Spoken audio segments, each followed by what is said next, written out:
Adams Street, and then we'll do the meeting. Please, again, it's being recorded, so just at this time, I guess I have I am unmuted and everybody's hearing me, so I'll be doing a lot of the talking.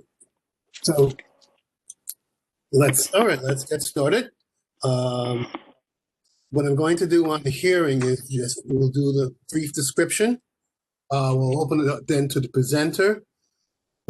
I'm going to then read off the names and a brief summary of the letters in support and opposition that the office has received, and then we'll take the testimony, I guess we call it live, or over the as live as possible testimony of the people who wish to speak in regard.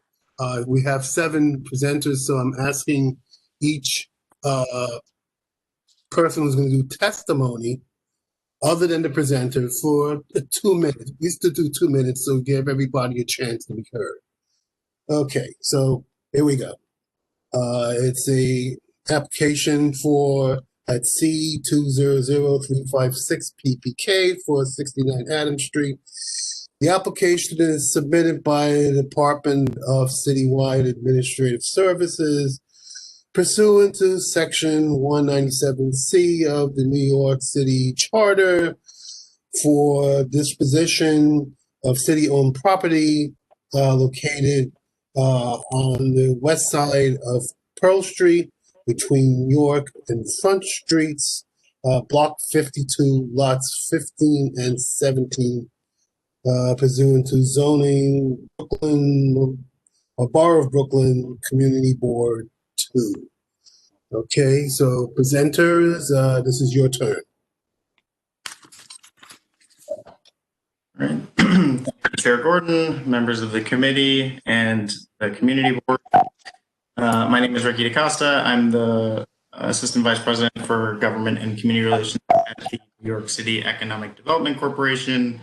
I'm joined by a few colleagues who you may hear from later, in addition to some representatives from the developers team.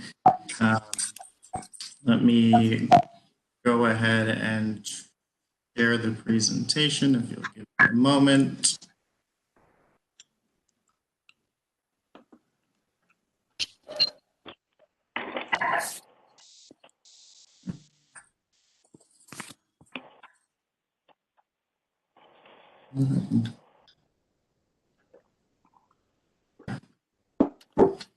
Rob previewed this for me. Everything's good until it isn't. Okay.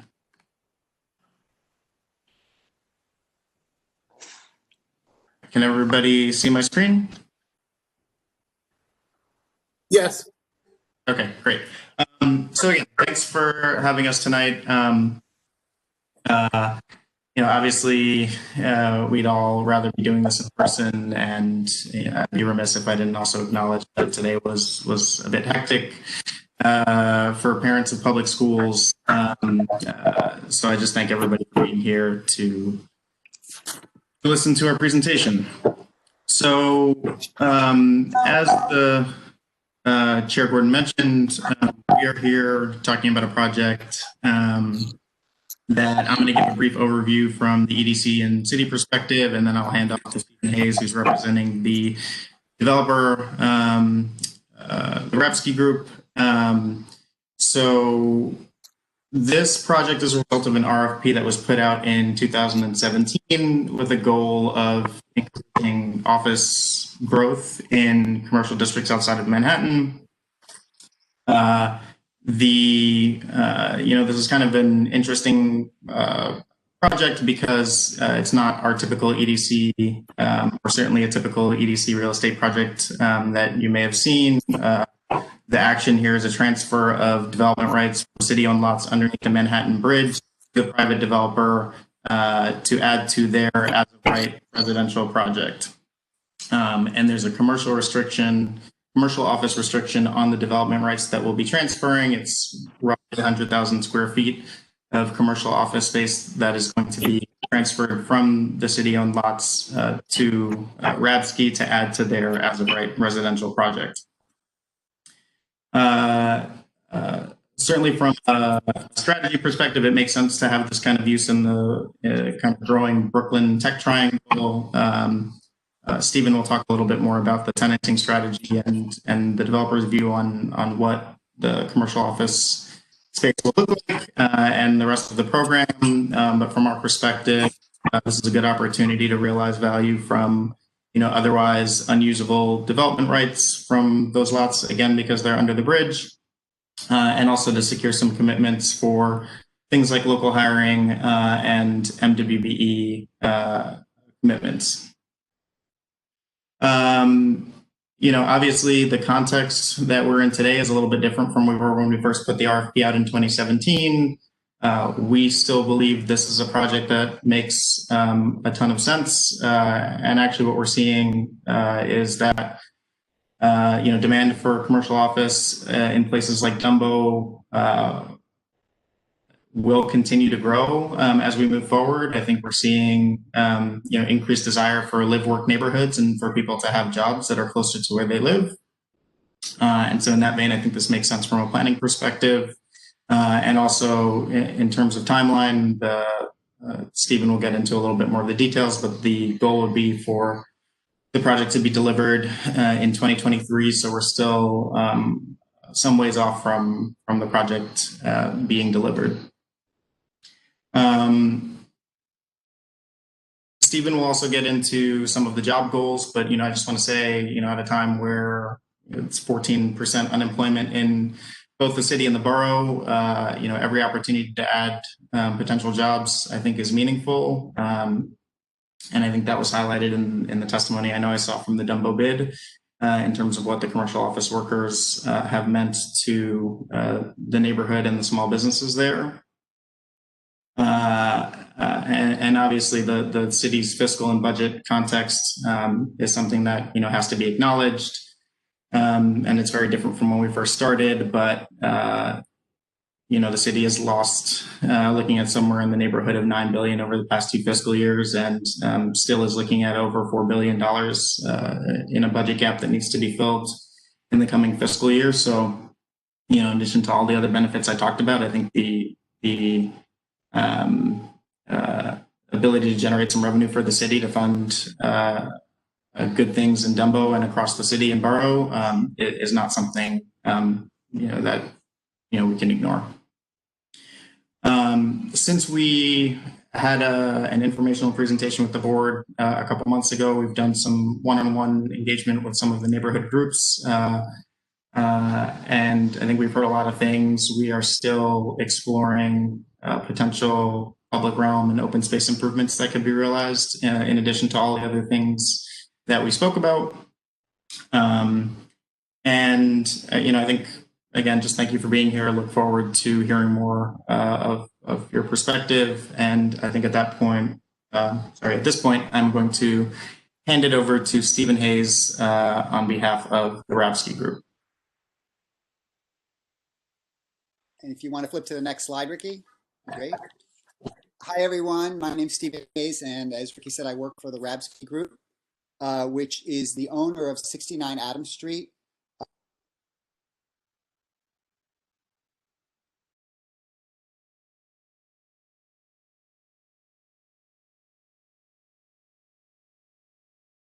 Adjacent to the before we begin, I just want to, on behalf of the development team, thank you all for your time and your consideration of the ULIP application, particularly in these strange times where there's a lot of personal challenges and stresses. We are grateful for your time working with us on this. So I wanted to introduce Rabsky and the team, and then I'm going to pass this off to our Land Use Council, Ray Levin, who will talk about the land use actions, and then he'll pass it back to me, and I will talk about the program for the project, the building design, and then jobs as well. So let me start by talking about the development team. Rabsky is a Williamsburg-based multifaceted developer that was founded in 1993 by Yadler Rabinowitz and Simon Dushinsky, hence the name Rabsky. Besides the development arm and side, is also a construction company side and a property management side. And all three, development, construction, property management, will be involved in the 69 Adams Street project. Rapsky is a substantial company with over $2 billion in development, and that includes over 2,000 housing units in New York City that are, many of which are in mixed-use projects. I wanted to introduce the team that is on the call right now. Our architect is Fisher McCooey and Ihab Al-Sharif. Our environmental consultant is Philip Habib Associates, and Lisa Jordy is on this call.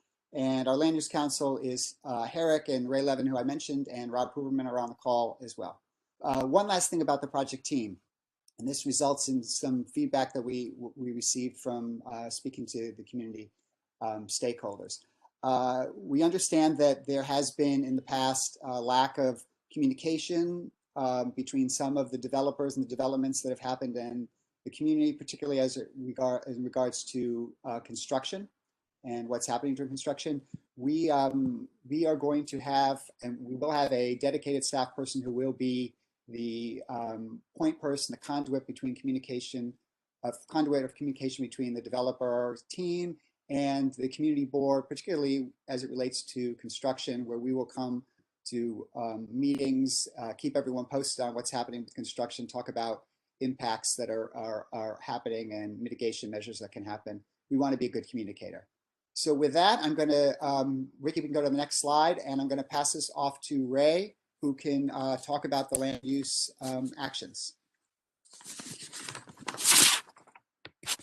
I hope. Ray, can you chime in? I'm here. Perfect. I'm here.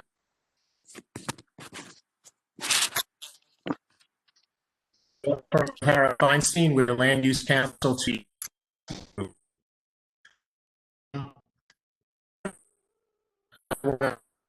Clear that it is and will remain use N5 R91 district, which allows a 5 FAR for a commercial use and 9 FAR for residential use. Lot 4, which is shown on this drawing, is privately owned by Rapsky. It is vacant, and under existing conditions, it could be support a 285-foot tall building with approximately 225 apartments, or with 156,000 square feet of floor area. What's being proposed is the merger of this private lot 4 with the city lots 15 and 17, you can see with the hatching on them in this drawing, which are used by DOT, Department of Transportation, for vehicle parking and storage. And there's a small one-story building towards the back of the lot. You can see that as the gray square on that property. The merger will allow the city to sell approximately 98,000 square feet of office floor area from its lot for use on the private lot, for use on lot 4. The only other property on the block, as you can see, is the home to the Beacon apartment building, 23 stories residential building. Next slide, please. In order to create the lot merger and effectuate the transfer of the office development rights, the city requires ULURP action to authorize them to dispose of those rights. The approval being sought also will grant a 30-foot wide light and air easement starting above the Manhattan Bridge roadway, and that allows windows on that side of the building. Next slide, please.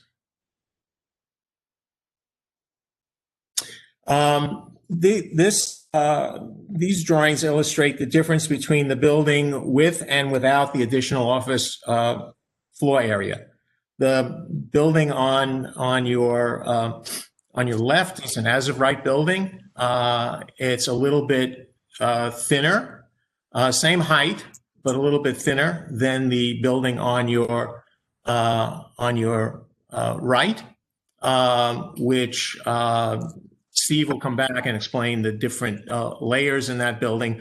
But that building's a little bit thicker, and that's where while the additional floor area is contained in that building, the office on the lower floors and residential on the upper, and the building gets a little bit thicker. The residential portion gets a little bit thicker, but they're both within the 285-foot height limit. Steve, you're back on. Okay, thanks, Ray. If we could just go to the next slide, Ricky.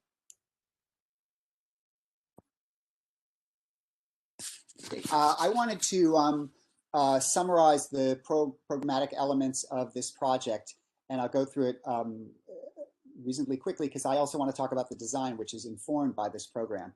The residential component of the project, as Ray mentioned, is owned by Rabsky already. It's part of the as of right development for 69 Adams Street, and that's going to be approximately 225 rental market rate units. We haven't determined the exact unit breakdown as of yet. That will depend on market conditions as we go forward. As Ricky mentioned, this project will be is expected to be open in the second half of 2023. I did want to talk a little bit about the location of the entrances to each of these components. And if the diagram on your right is an elevation standing on Adams Street looking at the building, the left-hand corner is perpendicular to Front Street. If you look on the bottom right portion, you can see what is the entrance to a parking garage, which I'll speak to in a second. Just to the left of that is the entrance to the residential component of the project. The next portion of the project is the office component, and that entrance is just to the left of the residential entrance that I just pointed out to you. As Ricky mentioned, the aim of this office component is to create a additional space for the creative tech sector that is already doing very well in Dumbo and in other areas of Brooklyn, but particularly Dumbo. I did want to talk a little bit quickly about office and COVID, because I'm sure some of you are probably thinking, what's he doing talking about office space when nobody's going into offices at present? So here's a couple of thoughts on it that we've been thinking those exact questions. Here's a few things on that. As I mentioned, this project will be coming online the second half of 2023, where we should be in a post-COVID environment where people are back to sort of normal routines. I don't mean to sound insensitive to the horrible situation we are in at present, but certainly indicators are showing vaccines and progress happening next year. So we believe that we will be in a better, certainly a significantly better place by the summer of 2023. That being said, there definitely will be some changes in the approach to office, both in terms of demand and supply. With regard to demand, as I'm sure many of you are aware, office users are evaluating on a cost-benefit way whether they're going to be coming back to offices in the future or on a part-time basis, maybe a little bit longer. They're also looking at opportunities to shrink offices space. There's definitely sectors that are looking at that, but there are also sectors that are looking at that already know that cost benefit is not in their favor, that there are waning efficiencies and significantly waning levels of creativity. And those sectors are definitely in the creative tech sector. Somebody mentioned to me the other day, they feel like they're basically treading water in their business at present, and that is not ideal. Maybe it's actually pretty good for the current situation, but it won't be ideal going forward. So we know that there will be a demand for this office space in the future. Supply will also change, and right now we haven't designed the interior of the office space, but we do know that gone are the days of a bullpen and sort of overall free space. There will be more definition in terms of individual workspaces. There'll be larger conference rooms. There'll be different pathways through office space. these things will be incorporated in the design, and we know that those will be an effective of where we are at present and people rethinking office space. So we feel pretty confident with office. The other two elements of the project are the retail and parking. Parking is accessed at that area that I just mentioned at first, the bottom left-hand corner, and it goes into the second floor. And retail is on the ground floor. And part of the conversations that we've had with the retail, with the community has told us basically that, or taught us that retail along Front Street is going to be quite important to continue the corridor on both sides of the bridge. So we will have retail that will be fronting on Front Street primarily. So if we go to the next slide, I'd like to talk about design. Also, feedback that we've gotten is that there have been some concerns that some of the new projects haven't been architecturally responsive to Dumbo, and we don't want to be that type of project. So we've certainly studied context. I listed some of the contextual pieces that we've looked at: color, texture, shapes, the bridge itself, scale, and we've also looked at the building in terms of sort of understanding the mixed uses within it, because Dumbo is unique in that it's a mixed use area. So we've divided the building into 4 pieces, and I want to go through them with you. If you look at the drawing on the right, the rendering on the right, we're looking at the corner of Adams and Front Street right ahead of us, and that's Adams Street that we're looking at in the majority, and the bridge in the distance down Front Street. The first component is the public realm component, which is the ground floor, and that's going to be where the retail is and the lobbies. That's going to be quite transparent. There's going to be signage, lighting, street trees, street planting, all along that first piece. The next section of the building, which goes up really from the 3rd floor to the 9th floor, is the office component of the building. And that is reaches the point which is just above the top of the bridge in the background. And that's where it then sets back to the 3rd component of the building, which is the next 2 floors, 10 and 11, which is amenity space, which includes balconies overlooking the bridge, overlooking the other area. It cuts back in and sets back the upper portion above. It'll include many spaces for both the office and the residential component, and it also will include some of the mechanicals. And then above that, up until the 25 floors and sort of an interpretation of a cornice, is the residential building, and then there'll be a roof deck on top of that. So that's the design. If we go to the next slide, which is the last slide of the presentation, Ricky, I just wanted to highlight job generation. We know job generation is quite important to everyone in New York, particularly now. And we did hear through feedback that jobs should be, to the extent possible, for people who are residents of the community in which this project is being developed, and that, of course, is Dumbo. So we hear that, and as you can see, the next line says the approximate number of jobs: 250 construction and 470 mainly commercial jobs. So there's a significant amount here. And because this is an EDC project, we are working with EDC on 2 hiring programs. And the first one is local hiring, which is a significantly important portion of this project. And the second is the MWB construction hiring. I want to talk about both briefly. The local hiring, which is Hire NYC through EDC, has 2 components. One is a construction component, and the other is an ongoing operational component. There are a variety of mechanisms and tools that EDC has and has used successfully, and has had other groups use successfully, to encourage local hiring, local participation in the operations of the building. We're going to be tapping into that. One example here is that we noted here is NYCHA Office of Reese, Resident Economic Empowerment and Sustainability. They have, obviously, there are 2 NYCHA, or a couple NYCHA developments in this community, and they have a really extensive network on helping NYCHA residents get hired during construction. We started the conversations with them, and we're excited to work with them on the construction side, as well as the full-time portion. We have a robust hiring goal of 50% local hiring in these jobs. So we're very serious about this.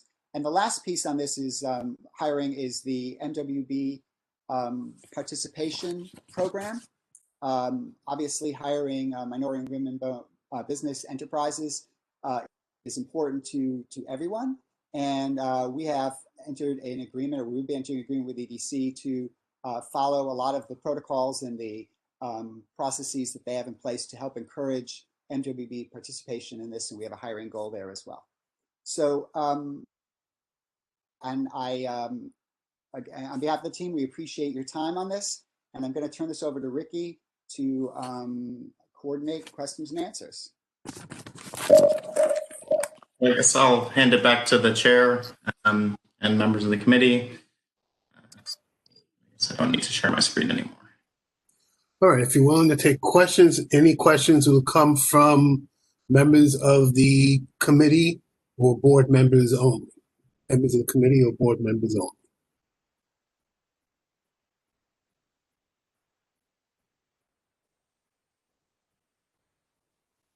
I have a question.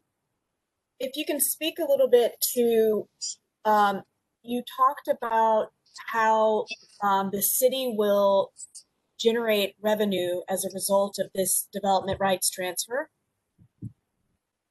How much are we talking about, and how is it going to circle back to our community? Meaning, is there any agreement in place that that money would directly benefit Dumbo and or Community Board 2?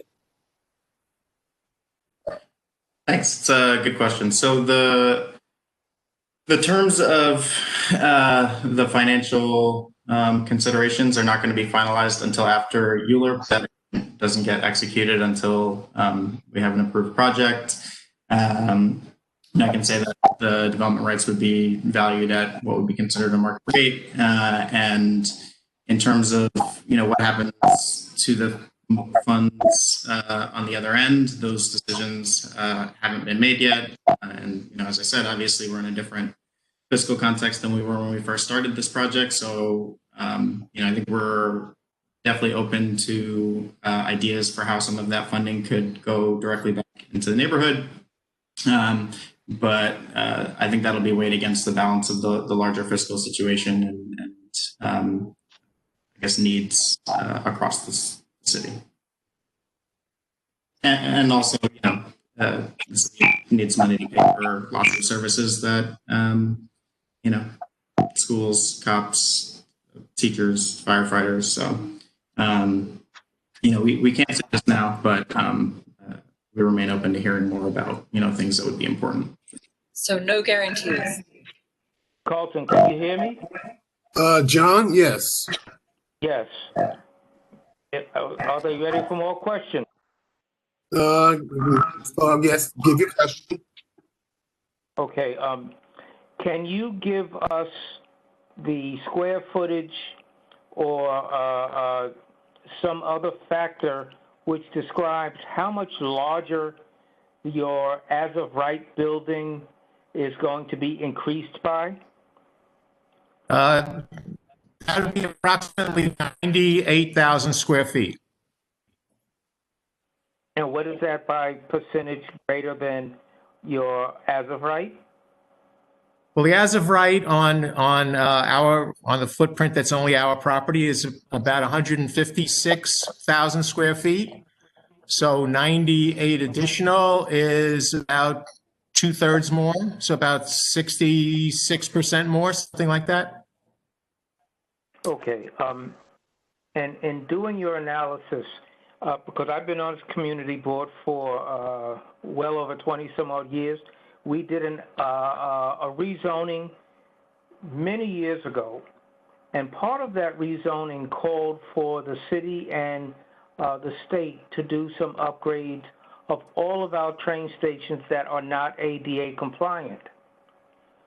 The York Street station, which I'm understanding is the closest to this proposed development, is not only not ADA compliant, it has only one entrance, and it's a steep entrance, very difficult to access. So we've been struggling. I'm wondering, why would the city sell you property to develop in an area where they have not bothered to provide the adequate services that are necessary to accommodate all the folks that they are thinking are going to move into this area? So it's a very general question, but it's important for this community board that we represent our community. And frankly, we did loads of ULURPing way back when, thinking that we were not going to get any more ULURP. And now we're getting more. We have to actually examine this very carefully to make sure that it's appropriate for the community, because we do have a lot of concerns about this. My final question is, your building is going up near the Manhattan Bridge. Did I understand that correctly? And Yes. if so, Yes. I would like to understand what views you're going to be blocking from other folks that moved into Dumbo with a certain expectation that they were going to have a particular view that's now going to be blocked if your building gets erected. Our building is up against the lot line, the back wall of Beacon, which there was no expectation of views from that wall. It's mostly a brick wall.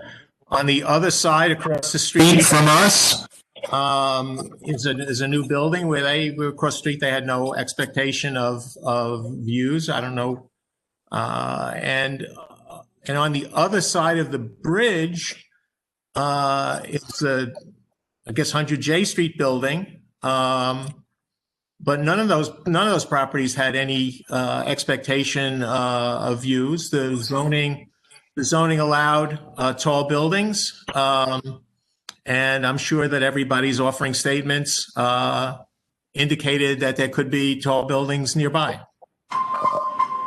And with respect to the question about the York Street F station, it's one that we are aware of. It's obviously come up in the conversations that we've done with folks in the community. The city has ongoing dialogue with the MTA about capital needs across the system. The MTA, as I think everyone said, is also in somewhat precarious financial position. So I expect there'll be an ongoing dialogue there, but we don't have anything to say about it right now, and or whether this project could actually, meaningfully address the needs there. As I understand, the financial need is quite significant. But Okay, thank you, John. Any other board members or committee members with questions for the presenter? I have another question, but I will wait for another person to speak if there are other questions. I wanted to ask just if you all at some point considered having any below market residential units.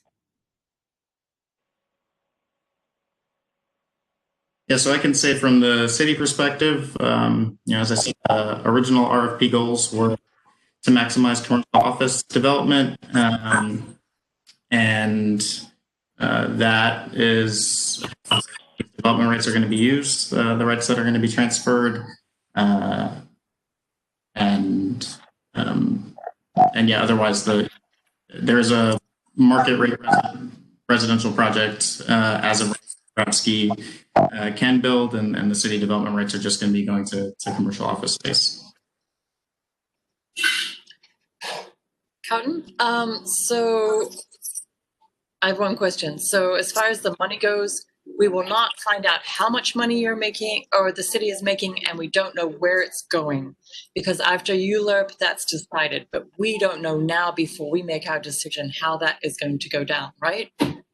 So you're asking us to accept the project without any kind of idea of how much money or where it's going. That's what I'm understanding. Yeah, I mean, I'll say we certainly expect the board to, and residents of Dumbo to advocate for, investments that would be important for them. But, again, the terms aren't final until after the transaction is executed at the end of ULURP. So, I can't tell you today how it would be spent. Ricky, it's Rob Paris. Will EDC be coming back if the ULURP application is successful? Will EDC come back with the term sheet?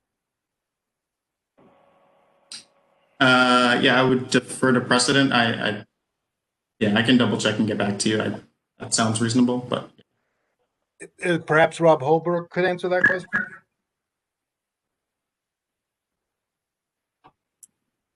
And then more generally, Karen, the money, all goes to the general fund. Money never, it very rarely is money earmarked for anything specific. So, unless there's some sort of codification that the developer or EDC agrees that as part of this action, they plan to do something specific. That is independent of the land use actions themselves. Okay, understood. Just makes it less. yeah. I mean, look, the only thing I'll add is, we're in public review process. Again, we expect that members of the community will advocate for things that they'd like to see those funds go towards. And I think we're open to hearing more about that as we move through the process. Okay, Daughtry, I think you had one more question. I have several more, but I will try not to take too much time. My next question is really about the job creation and the commitments that you spoke about earlier. Basically, if this goes through, what we get as a result of this ULURP and granting this action is commercial office space that then presumably Rapsky will rent out to who knows who. And so I'm curious how you can help us feel more confident in those goals of MWBE and sort of local hiring goals on the permanent side. One of our community members wrote in a letter, which I'm going to quote here, that buildings don't create jobs, and that's, I think, definitely true. So if you can speak to how you can ensure that the tenants who come into this office space that you will be able to build as a result of this ULURP will actually be beholden to these MWBE and local hiring goals. Right. Sorry. Before Stephen speaks, I just want to say that the local hiring and MWBE commitments are written into the contract that EDC and Rapsky are entering into. So those are, binding commitments. Again, I see a program for local hiring, which, as many folks know, provides the first look to folks in the community. Yeah, sorry to interrupt, but I think that we understand that. But I guess what it comes down to is that 5 years from now, who's going to make sure that Rapsky's following through on that? You guys will be long gone. The building will be built, and there'll be some turnover of commercial tenancy. And who's ensuring that those people are hiring local residents and MWBE? Yeah, as I said, the commitments are written into the contract. Stephen, I don't know. I didn't mean to. I think there's three points to this that I'd like to point out. That the first is that the commitment that Rapsky is obligated to do in the contract has, I believe it's a 10-year reporting period and there's a significant amount of reporting of efforts and results from those efforts to hire locally as well as hire MWB through construction. Obviously, construction stops when construction's done, and the local hiring stops when the construction on the building is done as well for construction. But for permanent hiring, there's an obligation that lasts longer than through construction. I think your question, and at least my interpretation of the question is that there's two sides to it. And correct me if I'm misunderstanding this. There's the way to get local residents and inform local residents about jobs to get them to apply for the jobs. And then there's the question of how do we make sure that our tenants and we ensure that they are hiring locally with the commitment that we've committed to. The first is maybe a little bit more straightforward in that there are a whole variety of mechanisms that EDC has worked with to go out and solicit jobs from the local population.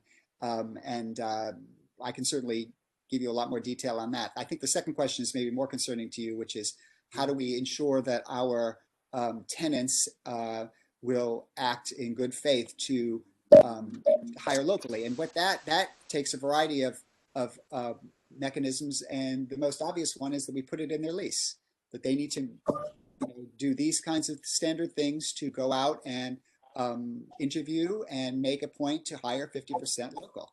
And we make it an obligation in the lease in a variety of ways. There's other ways of doing it as well.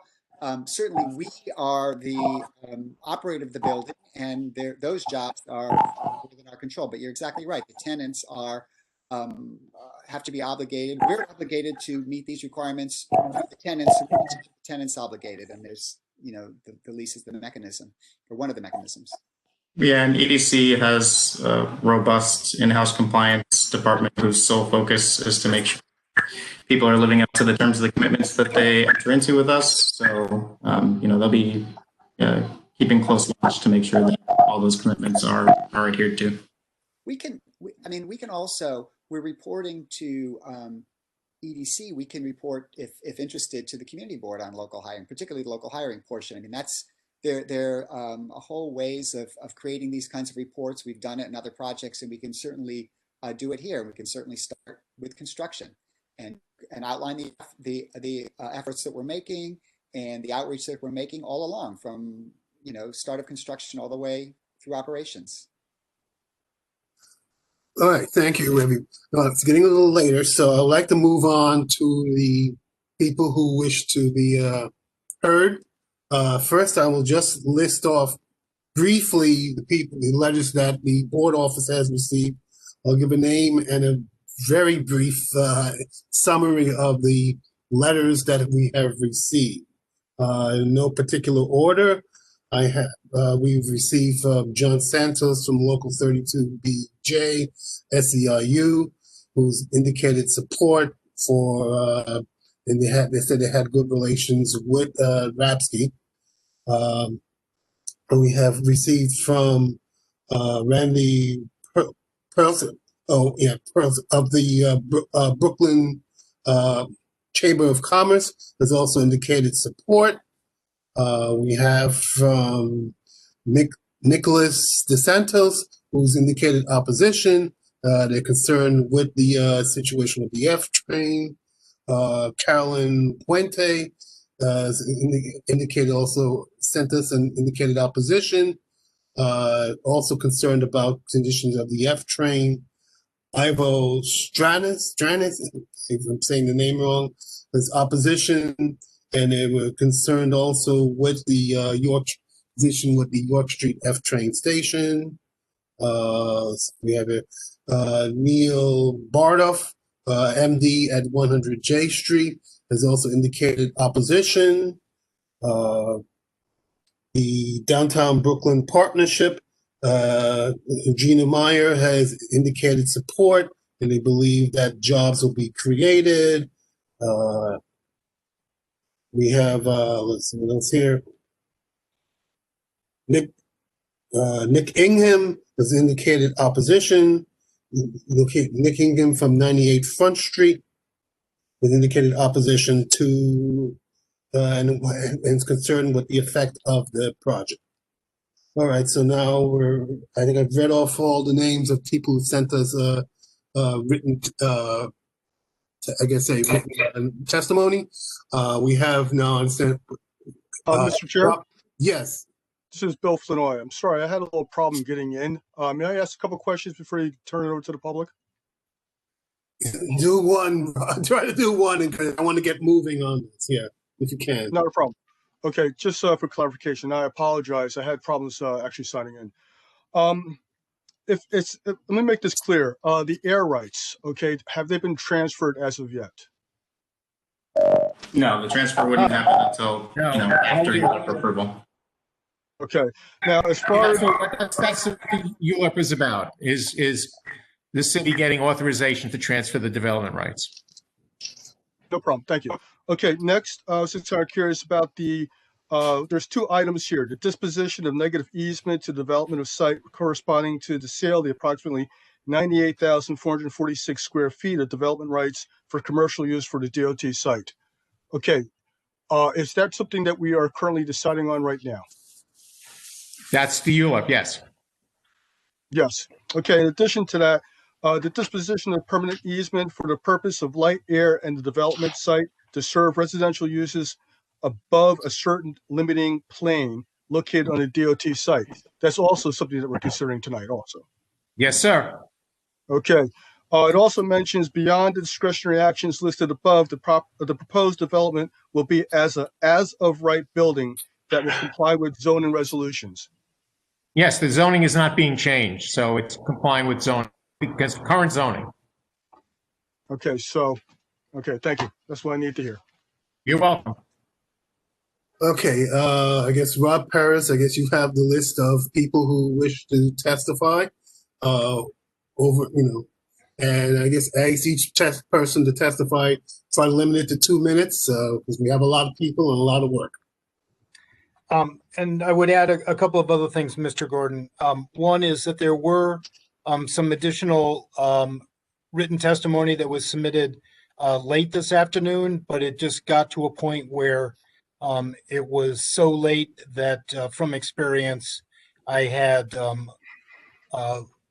little optimism that committee members would be able to read them. So it's been noted in the chat room that there was some additional testimony, including at 6:02 p.m. But you have not received those. They will be added to the testimony folder. And then a number of people have asked to testify. Some of them I know are affiliated with certain organizations. They may or may not be speaking on behalf of those organizations. So when they introduce themselves, I would appreciate it if they would make that clear. And that goes doubly so for people who wear more than one hat. So the first person who asked to speak tonight is Doreen Gallo. Hey, hi, Rob. Can you hear me? Yes. Okay, good. On behalf of the Dumbo Neighborhood Alliance, I'm writing. Well, I'm not writing. We do not support this ULIP application in its entirety. We do not support extending a commercial corridor considering the site's proximity to the bridge and the current climate of businesses leaving the neighborhood and struggling prior to COVID. In the as of right M15R9-1 zoning for 69 Adams, DNA asked that an appropriate percentage of the units be marketed in an affordable rate and in keeping with MIH guidelines. I submitted late testimony at 5 today, so it's in the folder, but I'd like to say a couple of things from our testimony. New York City EDC seems determined to sell air rights that are air rights to a public space. How can public air rights be sold without considering the public? These attempts, these assertions perpetuate unacceptable initiatives void of any and all public safety concerns, demonstrates myopic scope regarding the planning, not to mention attempting to set bad precedent for every municipal entity. No mention regarding the restoration of the underbelly of the Manhattan Bridge, which would serve as a gateway through our neighborhoods, connecting them all to the river, thereby exhibiting a vision for the future benefiting all residents, businesses, and tourists. The city is selling air rights currently. Yes? 1 minute. I'm at 1 minute, okay. The city is currently selling air rights utilized by DOT for solely industrial use, occupying every parcel under the Manhattan Bridge. Prior to 2004, DNA is on record requesting that the DOT cease and desist from the continued misuse of these parcels, consolidate their operations, and relocate to a more suitable and appropriate location for their industrial uses and storage area. The irony is that through zoning, city planning has managed to sanitize any industrial uses out of Dumbo, its manufacturers, builders, artists, craftspeople, and school. Yet in the heart of Dumbo, our neighborhood is segmented by DOT parcels that are eyesores, segmenting north, south, east, and west neighborhoods, pre-existing public transportation with boundaries made of aluminum sheets, fencing, barbed wire, and astroturf. I just want to, because of time, I just want to say that You know, the infrastructure conversation should have happened in the 2001 rezoning. We had more than 20 years to figure it out. The F train needs a second egress. It's long overdue. The DNA and the DAC groups are on record asking that immediate consideration be given to making the station safer in the interim by moving the turnstiles further away from the entrance to cluster point at the only entry. Okay, time. Thanks, John, for talking about the subway. Okay, thank you. Okay, next one. The next speaker is Aaron Komenos Smith. I saw Aaron's name earlier. Hey, can you hear me? Ann. Great, cool. Yeah, thank you everyone for being here. Also, in addition to parents, also teachers that will have to deal with everything going on. So I'm a little confused by the image that Ray showed earlier. I'm really surprised because I know the lot, I did some quick research, it's just over 17,000 square feet. And the image was saying that if this doesn't go through, if this is not approved, that there will still be a residential building built to the 280 something feet or so. And that image that was shown basically had the same building envelope, the with or without the office space. And what confuses me is that he said it was 156,000 square feet before the 98,000 is added. If you divide that 156 by the full lot size of about 17,000, you only get a building that's about 9 stories tall. So I don't really understand how that would go fully all the way up. Even if you cut that in half to make a tower about the size of Beacon, that would still only go about 18 stories tall. So it feels like that part of the presentation was almost more of a threat to the neighborhood of saying, hey, this building envelope is going to be the same size no matter what. You may as well approve this. Let's get some office space. So I don't understand. I'd really love to see an image of what this would actually look like if this is not approved and we don't have the office space, because it would actually be about the size of Beacon Tower, which would be a totally different feel for the neighborhood. And then we don't have to even have as much of a discussion about the F train and all that. But I guess that's the thing that just feels disingenuous about this process to me. I know this is just my opinion. I'm always for more development, bringing more people in. The reality is that if there was a fire marshal giving Dumbo a capacity, we've been over capacity for what, 5, 6, 7 years at this point? Back in 2014, the F train had to be shut down. The York Street stop was shut down during this festival and light. That won't be a random occurrence. If we continue approving stuff like this, it will just get worse. It will just get, we're going to have a weekly occurrence that no matter how many jobs you have, local or further away, the F train is going to just be dangerous and get worse and worse. Yes, it will be great to get improvements to parks and things like that, but it's only going to get worse. So I guess that's what just feels a little frustrating about this project. Sorry if I came across aggressive. Well, in terms of the first part of your comments, we can certainly provide, you can certainly provide the floor plans for the building that show you how it gets to 285 feet. Okay. I want to go back and forth. This is just the testimony. We can have during discussions and in our meeting, there will be discussions in the hearing from board members, and if there's something that should be raised, they will raise it. Okay. Next, Rob Paris.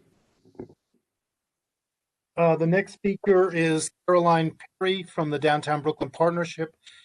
She also submitted written testimony on behalf of the LDC's president, Regina Meyer. Thanks, Rob. Can everyone hear me? Yes, I can hear you. Great. Good evening, Chair Gordon and members of the committee. As Rob mentioned, my name is Caroline Perry, and I am the Real Estate and Planning Manager at Downtown Brooklyn Partnership. On behalf of the partnership, I'd like to express our support for the City of New York's proposed sale of unused development rights for commercial office use at 69 Adams Street. We believe the action will facilitate the construction of new space to support continued job growth in Brooklyn in alignment with the mayor's New York Works jobs plan. The building's mixed-use model will include 225 residential rental units built as of right and approximately 99,000 square feet of commercial office space, as we heard in the presentation earlier, via the transferred development rights. We believe the new commercial hub will provide opportunities for additional expansion of the district's technology and creative hub, and will be designed to provide safe work environments and adapted as needed to reflect the evolving market in coming years. We believe the proposed project will also create new jobs for Brooklynites through a commitment to local and MWB hiring. And we know that Rabsky will work with the NYC EDC to prioritize local hiring for both construction and permanent jobs with a 50% local hiring goal, and will work with the NYCHA Office of Resident Economic Empowerment and Sustainability and other community organizations to post open positions and recruit candidates. 1 minute. We support that Rabsky is also committed to MWB hiring during construction at a level equivalent to 35% of the total development cost. 69 Adams is a project that will enhance the greater downtown Brooklyn area, support job growth, and bring additional hiring opportunities to the local community. And we encourage the committee and the board to support this proposal. Thank you. Welcome. Okay, next up. Next up is Melissa Prober.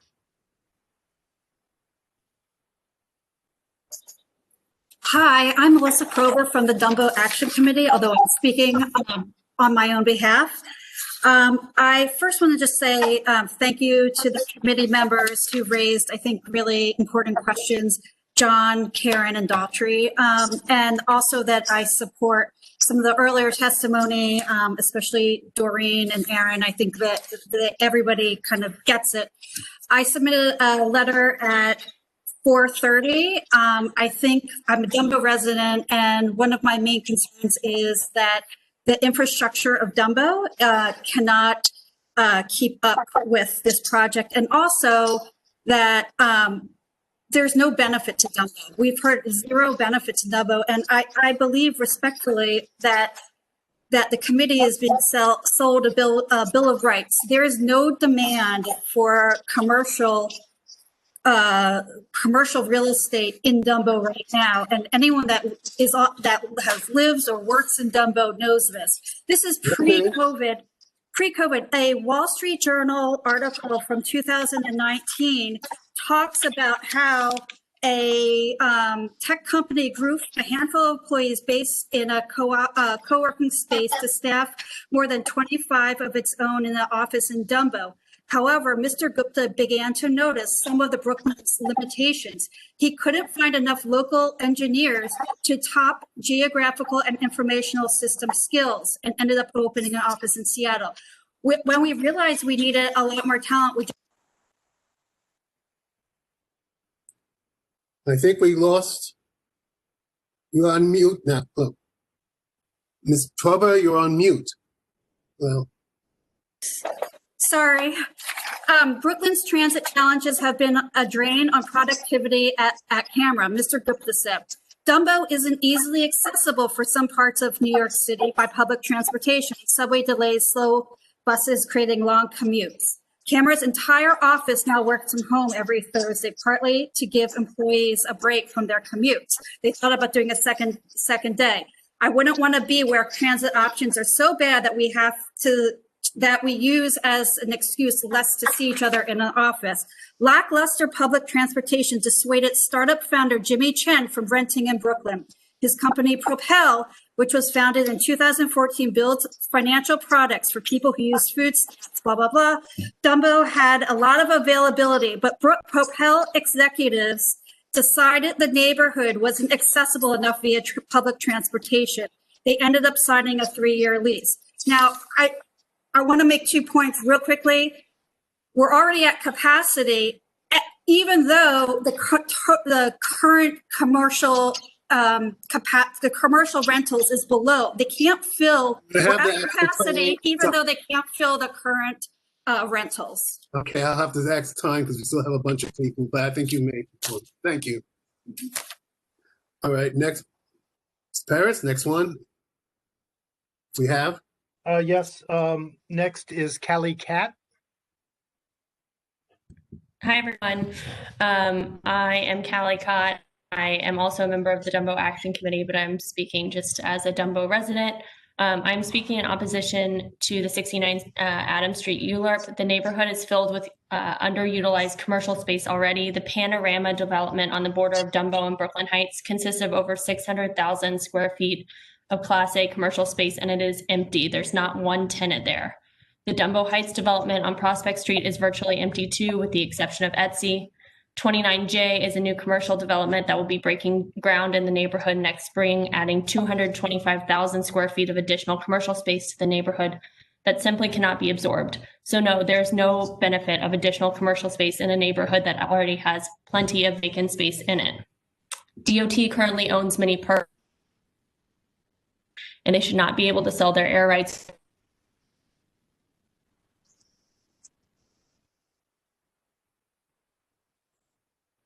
We're losing people that live in the neighborhood. I can envision a grand.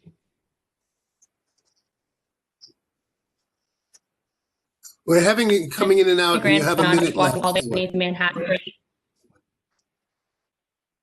Miss Cat, I recommend you. I recommend you.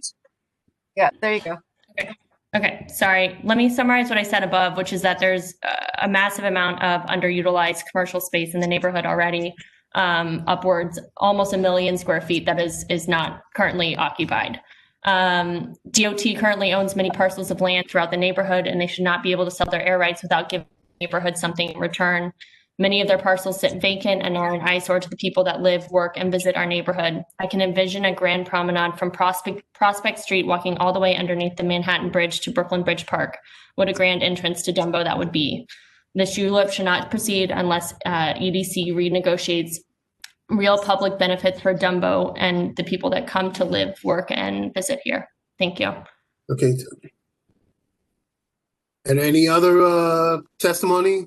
There is, Mr. Gordon, and in case you've been counting, we have a couple of additional people. So if you, we'll take them 2 minutes each. Understood. The next speaker is Suzanne Quint.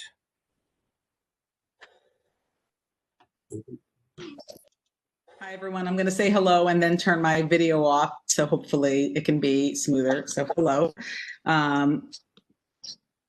I am a Dumbo resident, and I'm a member of Community Board 2. And I'm speaking in opposition of this project, aligning with a lot of what has been said up to now. The proposal as it stands, Rabsky and NYC EDC benefit at the expense of Dumbo's residents and workers. There are no guaranteed givebacks to the community with this project. I personally would refute the notion of jobs for the community being a benefit. I heard several times stated that hiring 50% for permanent jobs was a goal. As someone who's worked in the tech industry, I don't really understand how that goal could even be met. This isn't Wegmans. These are tech companies with very specific jobs looking for very specific as a realistic give back. I agree with the statements earlier about the parcel under the Manhattan Bridge alone that the DOT has without any use for the community on them. We would ask for givebacks on that land to the community. If this were to go forward, although my testimony is in opposition. And lastly, I would just mention that it just seems perplexing to me. It may not be required that in 2020, in the environment we're in, not to offer affordable housing, which would be a benefit to the larger community, the Brooklyn community. And so I would add that into the mix as well. Thank you. Okay. Mr.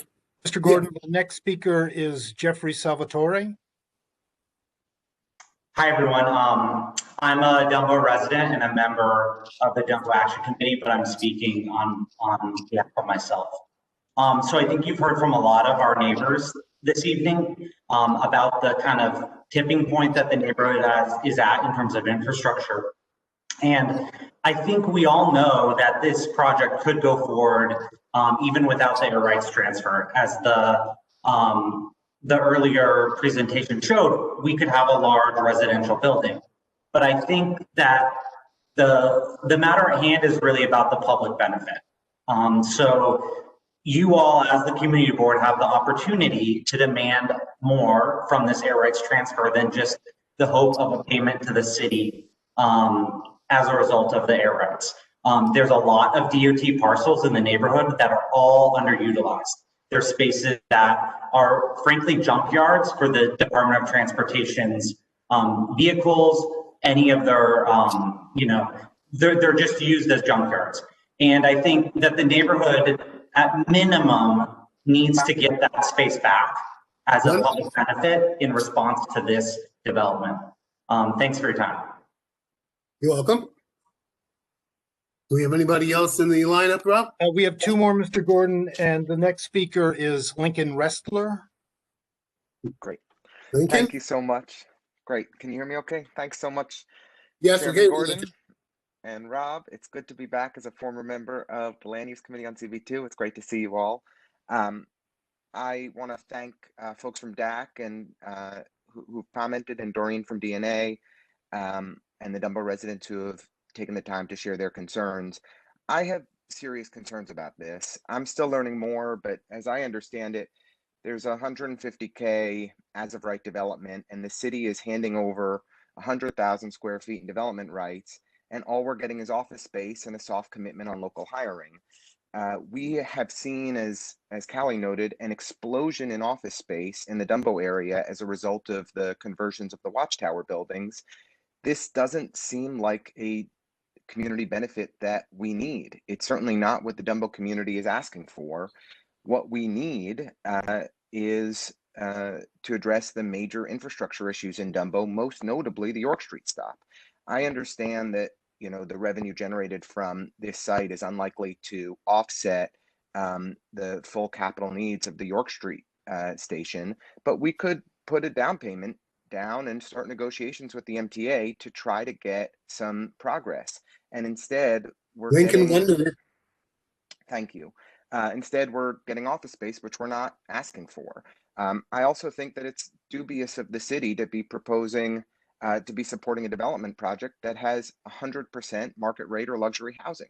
We should be advocating for affordable housing on every site when the city is contributing to the development.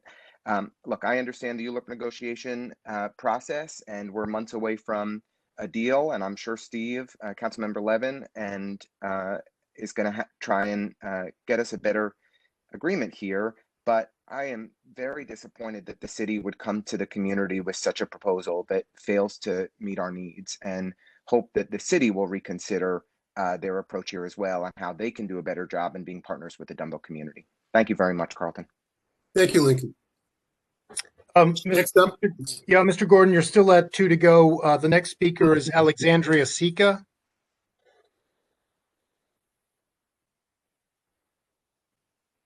Go ahead, Ms. Sika. Thanks all. I want to agree and disagree with everyone else here. I want to say that I really feel like it's important for the city's economy as a whole to lean in on office space and commercial districts that have a proven track record right now of generating economic activity. We need places that people want to come, that businesses want to locate. We are seeing an uptick in activity versus Manhattan right now, and we have created the kind of ecosystem that draws tech companies, that draws creative companies to Brooklyn. Dumbo is the office market of first choice in Brooklyn, and has really driven the development of downtown Brooklyn into a central business district again as an employment center. And we need to be investing and keeping that going strong. 1 minute. So I'll take my second minute to strongly agree with all of my colleagues throughout the community that we should be getting a big benefit from this. And the benefit is obvious. You're selling air rights from a lot that is covered in fences, that is keeping, the views and vistas of the Manhattan Bridge from the public. And we deserve an open space there. It's kind of the least that you could do with some of this funding. I also think that space has a huge opportunity to become potentially an alternative transportation hub, right? You could see lots of city bikes, lots of scooter parking. This is a unique opportunity, and that should go hand in hand with this proposal. I have more detail in my testimony, which I'll be submitting. Okay. Thank you, Tom. Thank you. Go ahead, Rob. Yes, and before I introduce the last speaker, who is Ivo Stranic, I want to mention that Borough President Adams will be holding his public hearing on this application at 6 p.m. on November 30th. That's a Monday. I've posted the date and time in the chat panel, and as well as a link to the hearing notice. And with that announcement, I turn it over to Ivo.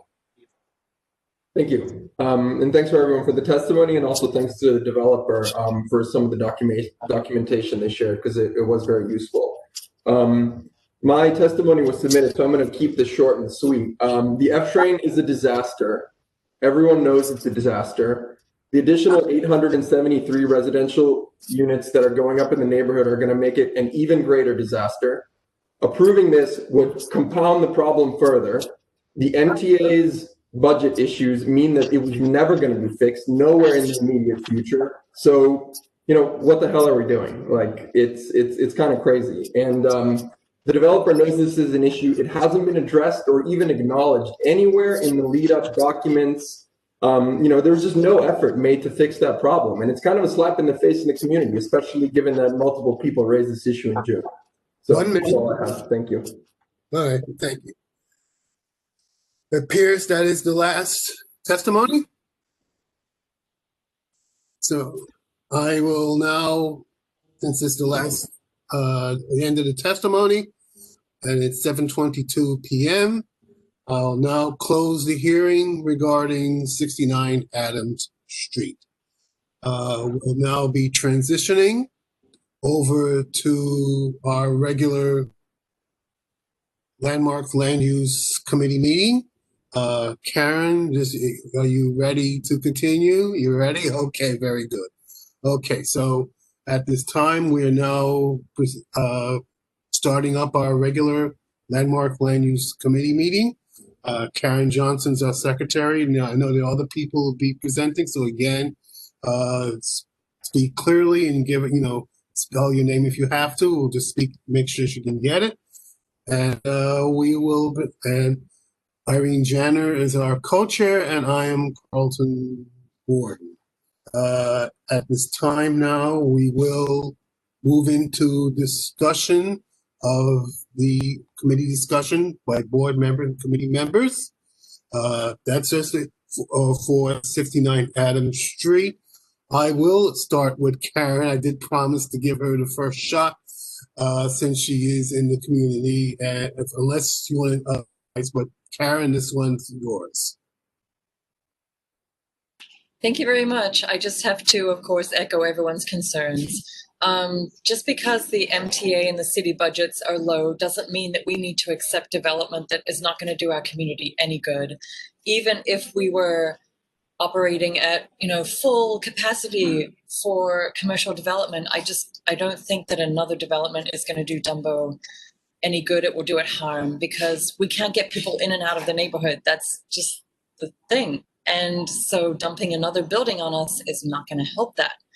And again, I'm with Lincoln on thinking that the city is a little reckless and not even requiring any MIH on this, no affordable housing, no community givebacks, nothing specific to the neighborhood that has to host this development. So, and also John Jew often reminds us we are a community board serving the community, and we've heard a lot from the community on this one, which is encouraging. So I would have to say a no on this one. Thank you very much. And any other committee members, board members? Yes, this is John Dew, and I'm going to move that we disapprove this application for all of the reasons that have been articulated very thoroughly throughout the course of this meeting. I second it. This is Eric Spruill, I second. Okay, pick anyone, Karen. All right, so the motion is. Okay. We have a motion and it's been duly seconded. Is there any further discussion? Although we've had a lot of discussion. Any further points to be made? It's all gone. Yeah, I'd like to continue. This is Bill Flournoy. Yes, Bill. Yeah, based on everything that's been said, we are a community board and the community is strongly against this. I, of course, would love to have the jobs, but, you know, the offset is not beneficial to the community. There's a lot of issues that are going on. The subway, the fact that my feeling basically is we should have a hard pause right now, a hard pause for development in this area. There's a lot of development, a lot of vacancies, both in commercial, residential, and for right now, I think we should take a hard pause on any new development within this neighborhood. Full stop. Bill, this will send a message to the city that they did not keep their agreement with the community board to make every station ADA compliant. Well, that's something else also. They've been saying yes all along. We have to take a different stance now because saying yes, we still have not gotten any indication that there's any thought of what needs to happen for the York Street station. That's a horror show. The station itself has had to close down on a couple of occasions. Mr. Du, you're absolutely right. You're absolutely right. We also need other infrastructure also. And this is not just a subway. There's a lot more things that we need added on before we can think about new construction. Full stop. Right. And I would just add to that just reminding us that the district's top 3 priorities are affordable housing, schools, and general infrastructure upgrades specific to the VQE, specific to the subway, accessibility, et cetera. So those are our top 3 needs. We're not talking about those needs in this presentation. Not I will presented to us. state that as a user, as an occasional user of the York Street station, and Karen knows this, that when I stop by to have a glass of wine, I will come up and it's a struggle, especially during the, I would say around 5 p.m. I've struggled to come up that ramp and people are flooding down that ramp at the same time. It is a struggle at the entrance, the single entrance at York Street. Any further? If not, Mr. Paris, you can run off the roll. Thank you, Mr. Gordon. I think I should add yet. A yes is to reject the proposal. And Mr. Gordon, how do you vote? Yes. Ms. Janner? Yes. Ms. Ali, were you able to join us by phone? I guess not. Mr. Augustus?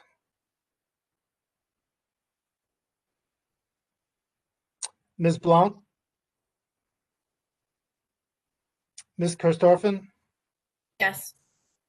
Mr. Howell? Yes. Did you hear me, Rob? Esther, for yes? I did not, but thank you for chiming in. Okay. Mr. Sproul? Yes. Mr. Washington? Yes. Mr. Du? Yes. Mr. Flournoy? Yes. Mr. Scala, were you able to join us?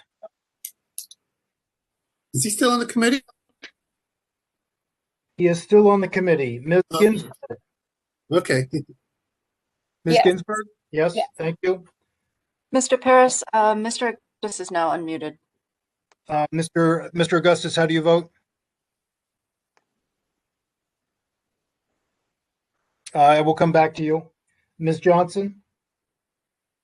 Yes. And Ms. Stanton? Yes. And Mr. Augustus, we can't hear you, so hold up 1 finger for yes, 2 fingers for no, 3 fingers for I abstain.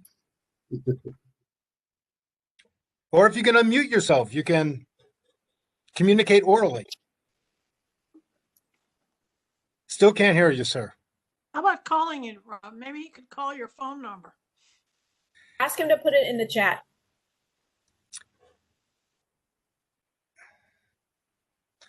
Technology. Can't live with it. Can't live without it.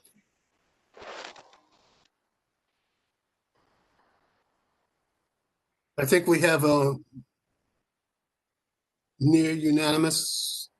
Can we give Right, Ernie a it's phone calling number to call? Come on, we need Ernie's calling phone. in. Well, actually, Miss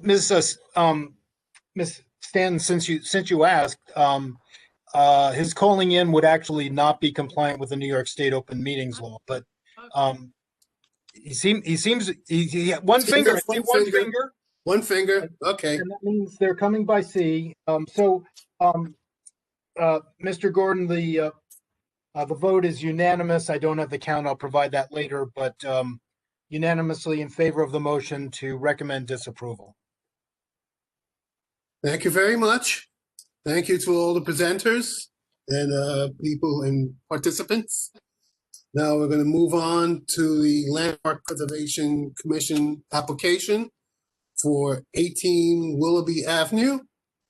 It's in Fort Greene Historic District. So the presenters for 18 Willoughby Avenue, get ready to come online. The application is to replace existing 1/1 windows at the front facade with 2/2 windows in the existing openings, and at the rear facade to install new windows and doors in the existing and modified openings, removing what do I have here? Some existing brick and installing new brick, relocating doors at the parlor and second floors, and installing a new door at the third floor. Applicant anticipates LPC staff approval for what did I have here for ironwork, notice and restoration of replacing a rear facade.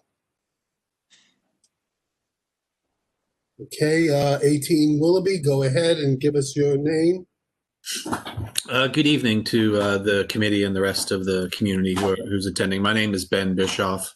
I'm the applicant of record and architect for the project. Thank you for actually a very thorough summary of what we were about to present, but as you had mentioned there, we are working on a 4-story landmark townhouse built in 1864 in the Italianate style common to the neighborhood. The property has an existing 2-story rear addition that was constructed sometime between 1904 and 1915 per the Sanborn fire insurance maps. We've provided diagrammatic analysis up in the top left-hand corner of this sheet. The proposal is to convert the existing 4-family home into a 2-family home. The scope of work, as you've already summarized, includes some interior renovation, replacement of windows and minor restoration on the front facade, which has already been approved by landmarks at the staff level, as well as modifications to the rear facade, which is visible, as you can see on our next sheet, L001 in more detail, which shows the views. Because it's on the corner and the adjacent property has a sort of smaller in size, there is partial visibility, not direct visibility of the rear facade, as you can see in the bottom 3 photos on this sheet. The other photos on the top of this sheet show the visibility of the front facade, to set up the context for some minor roof improvements, which are not visible from any public thoroughfare. On sheet L002, our next sheet, you'll see that we are adding a rooftop HVAC condenser, which is and a small gooseneck for kitchen exhaust, but as seen by our diagrammatic drawings here, none of these will be visible from any public thoroughfare. They'll be set back and positioned on the roof accordingly. Our next sheet, drawing L003, articulates in better detail the existing and proposed modifications to the rear facade, which will be presented for both your consideration and for consideration at a public hearing with the Landmarks Preservation Commission.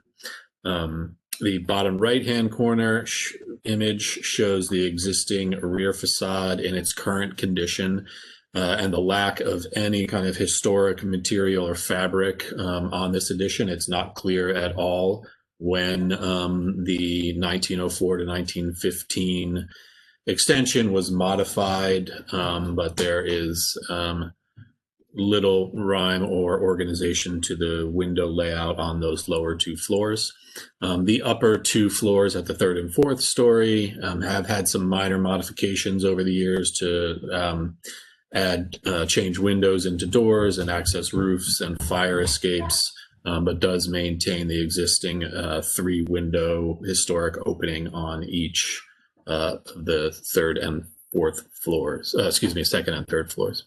Our rendering in the top right-hand corner shows our proposal to make alterations to the basement and first floor level to kind of clean up and better organize the organization of the window and masonry openings, and on the second and third floor, where we will be adjusting and changing some of the windows into doors. The photographs on the left-hand side of the page show a variety of mechanical, hot tub, cabling, and wiring that is kind of run haphazardly onto this facade that we will be removing.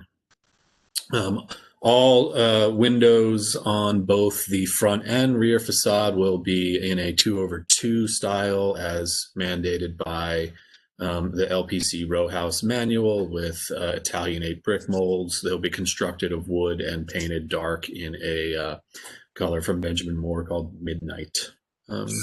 Just to clarify, I see like sort of like the pinkish.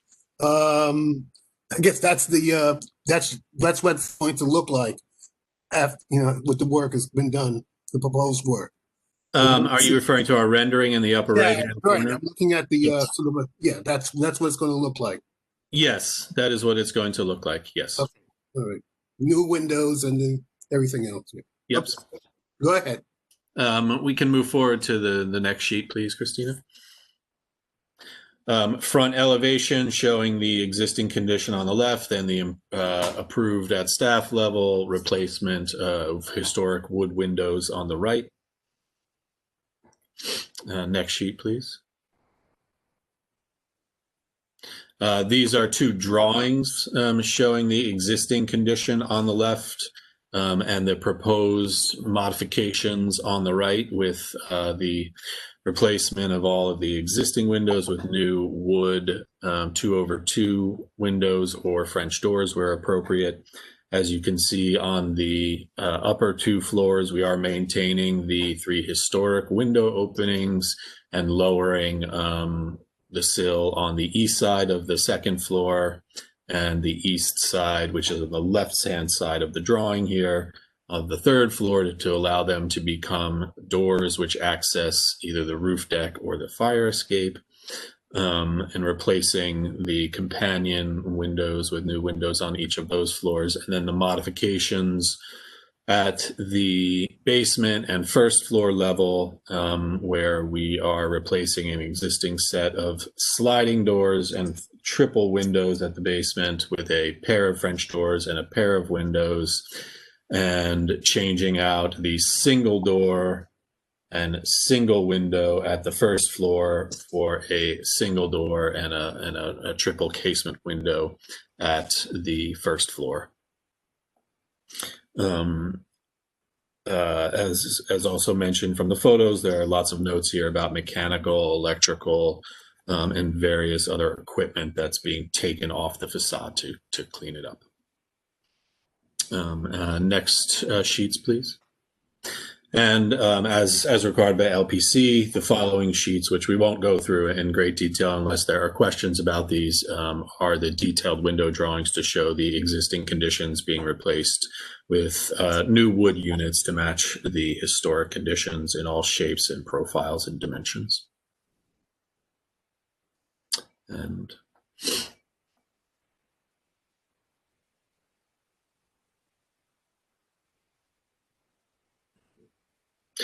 so thank you. That concludes our presentation of the project, and we're available for any questions. Okay, thank you. Did you show the picture of how your extension lines up with the other extensions on the block in the backyard? I didn't remember seeing that one. Yeah, we could, if we go to some of the earlier sheets where we have the site plans and some of the photos. The extension is, that's probably the best one here. That's really small. You don't have anything that we can see that's bigger. I mean, I can't even. Christina, there we go. Okay. Yeah, we are not making any modifications to the size or dimension of the extensions. It's only changes to the window configurations. That's what I thought. It was like this was I don't call it the original extension, but this was an old extension that was placed, and you're not making any changes to it. No, there's no zoning or or expansion to the building in this application. Okay. No zoning changes. Carlton, I'd like to make a motion. Yes, Judy.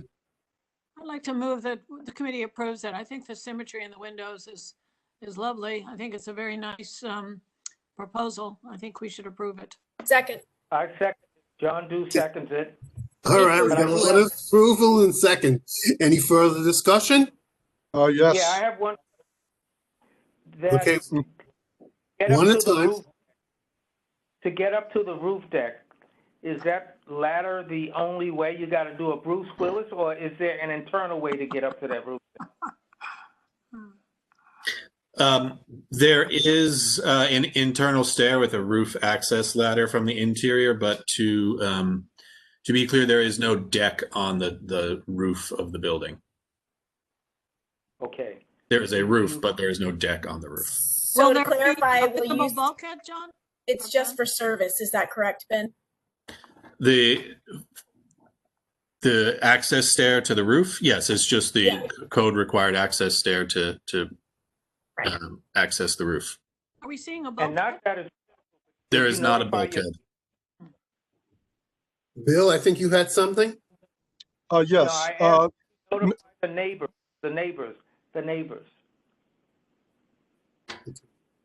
Let me give this one to Bill, and then I'll get back to you, John. Okay. Just out of curiosity, thank you. You anticipated the receiving LPC staff approval on the ironwork in the back. Are you still asking us to approve it also? No. I'm sorry, I didn't hear you.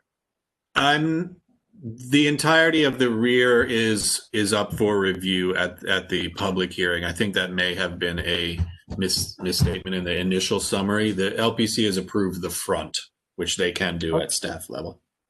Okay, but the ironwork in the back, are we? The ironwork in the back is existing also if we go to the photos of that page. You said you anticipate LPC approval on that. So you're yes, not asking because we're not making any significant modifications to it, they have indicated that they are very likely to approve it. Okay, I just want clarification that we're not approving that you anticipate approval from LPC. Yes. Thank you. Hey, John, back to you.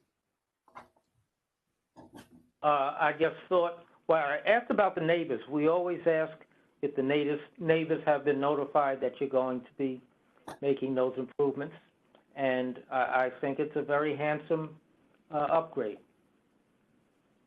Neighbors.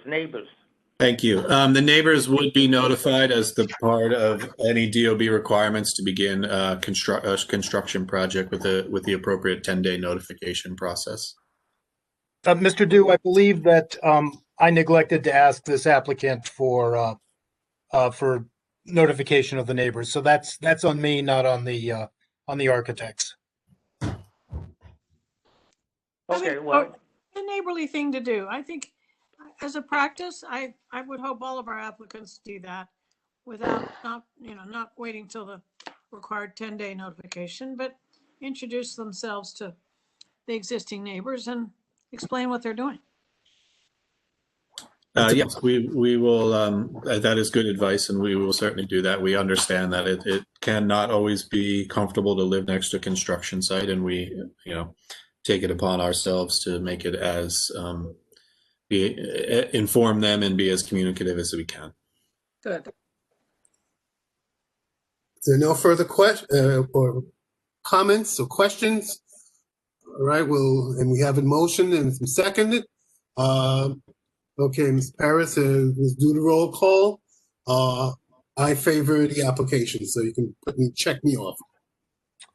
Okay, Ms. Janner?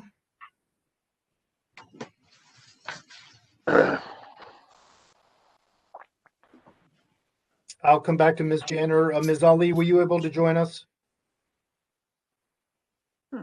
Augustus, are you able to unmute and express a vote orally?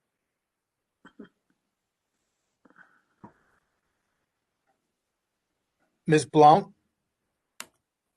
Approve it, yes. Thank you. Ms. Karstafen? Yes. Mr. Howell? Yes. Mr. Spruill? Mr. Washington? Yes. Thank you. Mr. Dew? yes. Mr. Flanoy? Yes. Ms. Ginsburg? Irene Janner is yes. Thank you, Ms. Janner. Ms. Ginsburg, are you able to? There we go. Sorry, yes. Ms. Johnson? Ms. Stanton, as the maker of the motion, I think we can guess, but please tell us. Yes, yes.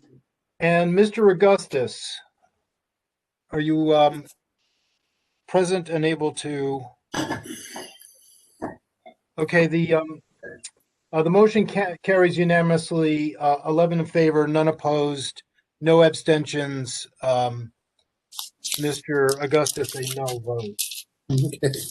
Thank you. Thank you for your consideration. Thank you. Okay, next, now we're going to the shoreline. And this is the zoning for coastal flood resiliency, which is N21009 5. Leave off the last number. ZRY.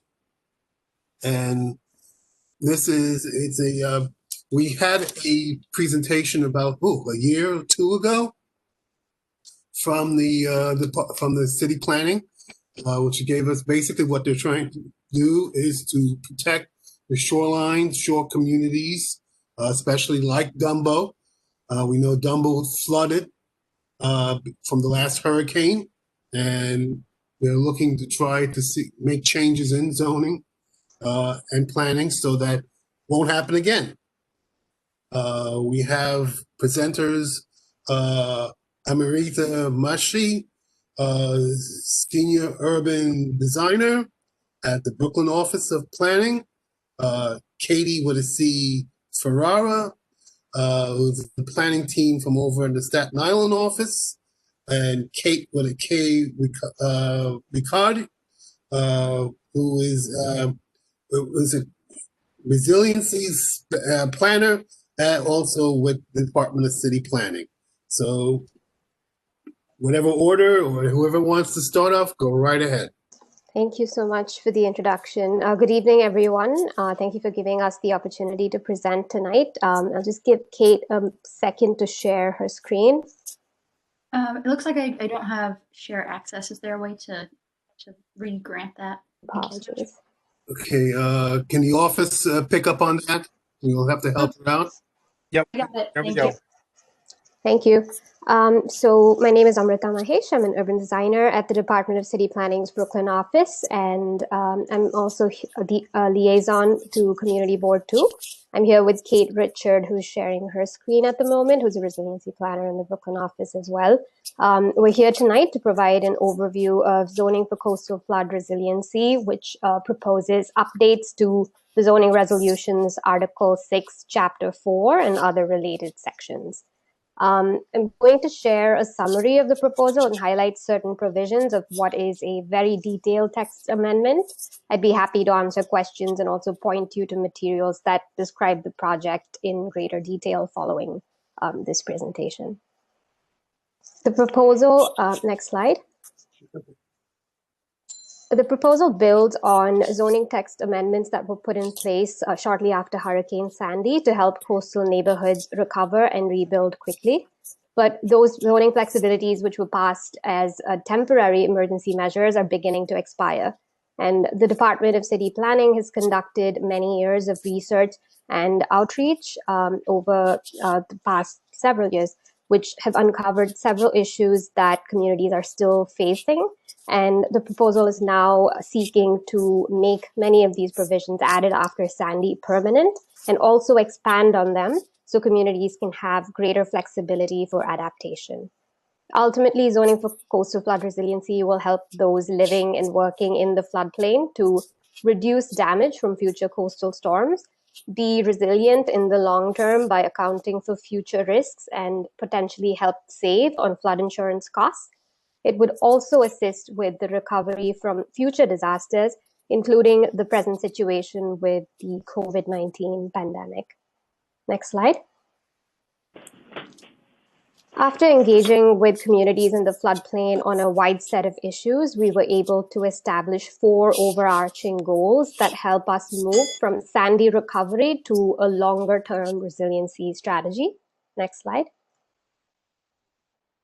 Goal 1 speaks to the applicability of the proposed regulations. It's important to note here that these regulations are optional and would be facilitating buildings to either meet or even exceed flood resilient construction standards set forth by FEMA and enforced by the city's building code in Appendix G. Next slide.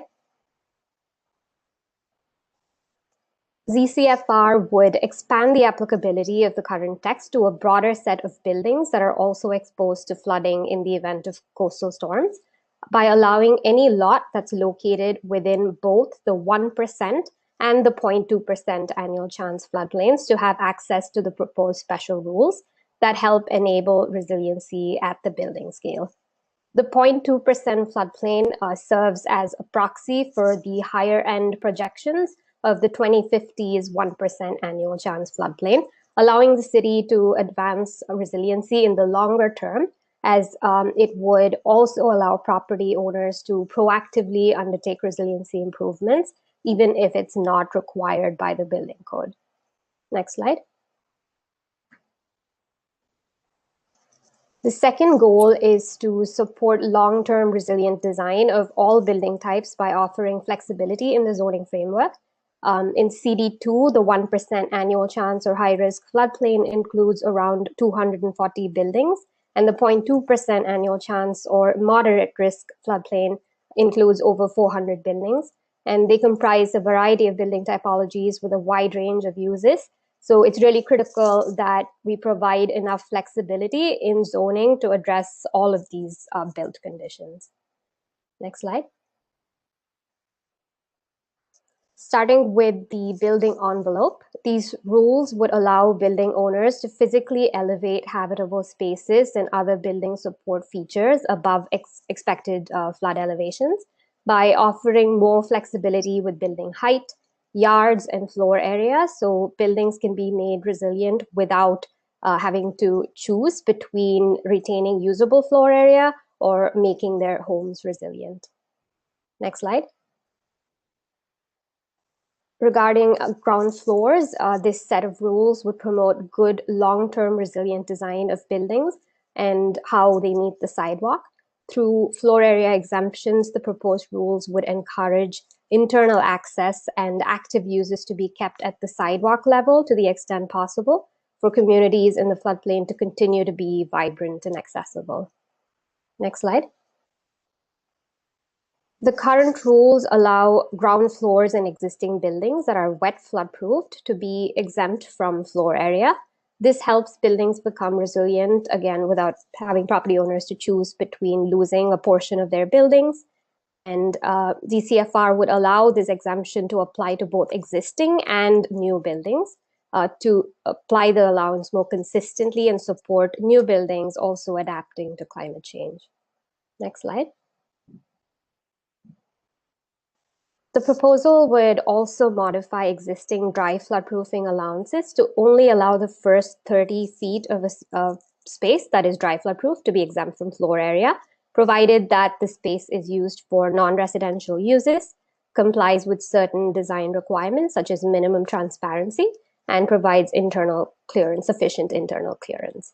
This would help encourage active uses to be kept closer to the sidewalk level to promote safe and lively pedestrian environments, while also making sure that buildings are not out of scale. Next slide. As a reminder, all of these allowances can only be used if buildings fully meet Appendix G to ensure that buildings meet the full resiliency standards. And in addition to that, to ensure that resilient buildings contribute to their surroundings, we would also be mandating a set of streetscape requirements so that ground floors of elevated and resilient buildings are improved. Next slide. Goal 3 is to allow for adaptation over time through partial resiliency strategies. We know that it's not always practical or feasible to fully retrofit or elevate a building or dry flood proof it. And to address this, we think there should be enough flexibility in zoning to allow for partial resiliency strategies. Next slide. We learned that raising mechanical equipment is often the first and most cost-effective step to make buildings more resilient. So the proposal would enable more options for the placement of mechanical equipment above the flood level, either on rooftops or in a separate structure, for example, in Tower in the Park or campus-style developments. Next slide. Goal 4 is to facilitate future storm recovery by removing regulatory obstacles. Rules that assist with reconstruction of damaged buildings after a future storm or other type of emergency should be readily accessible to expedite the city's response and recovery. So this goal really relates to rules that would, for the most part, apply on a citywide level, not just within the floodplain. Next slide.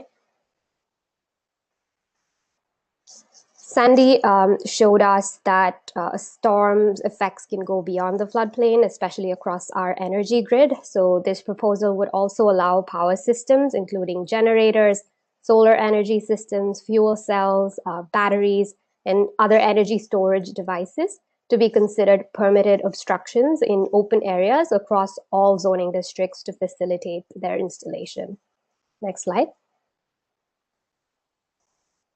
In addition, to ensure that all areas of the city can easily provide ADA access, the proposal would classify both ramps and lifts as permitted obstructions in all required open areas to facilitate accessible designs. Next slide. Sandy also showed us that a lengthy process to update zoning regulations can present obstacles to the necessarily fast-paced disaster response. So the proposal would include rules that could be made available to facilitate the recovery process from future disasters, some of which could be implemented now to help address the COVID-19 pandemic and its associated economic impacts. The first one would give property owners who hold special permits or authorizations an additional term so they can complete their original plan for construction on a longer timeline. The second one would support businesses that do not conform with zoning use regulations by allowing them more than 2 years to return to operation. So the current limit of discontinuance is 2 years, so this would extend that period. Next slide. So in terms of next steps, this citywide text amendment is being referred out to all 59 community boards, borough presidents, and to the city council as part of the ULURP process. Community boards are being asked to submit their recommendations to the City Planning Commission by December 28th, 2020. More information about the project, including an annotated version of the proposed zoning text, can be found at the DCP project webpage, which is noted on the bottom of this slide, nyc.gov/ZCFR. Thank you for allowing the time for this important update. I'd be happy to take any questions. Just want to make sure you were asking for approval of your what you've come up with so far at this time. That's right.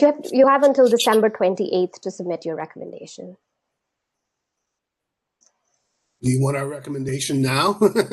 That's up to you. We defer to you on that. Community boards do have until the end of December to formally Gordon, submit.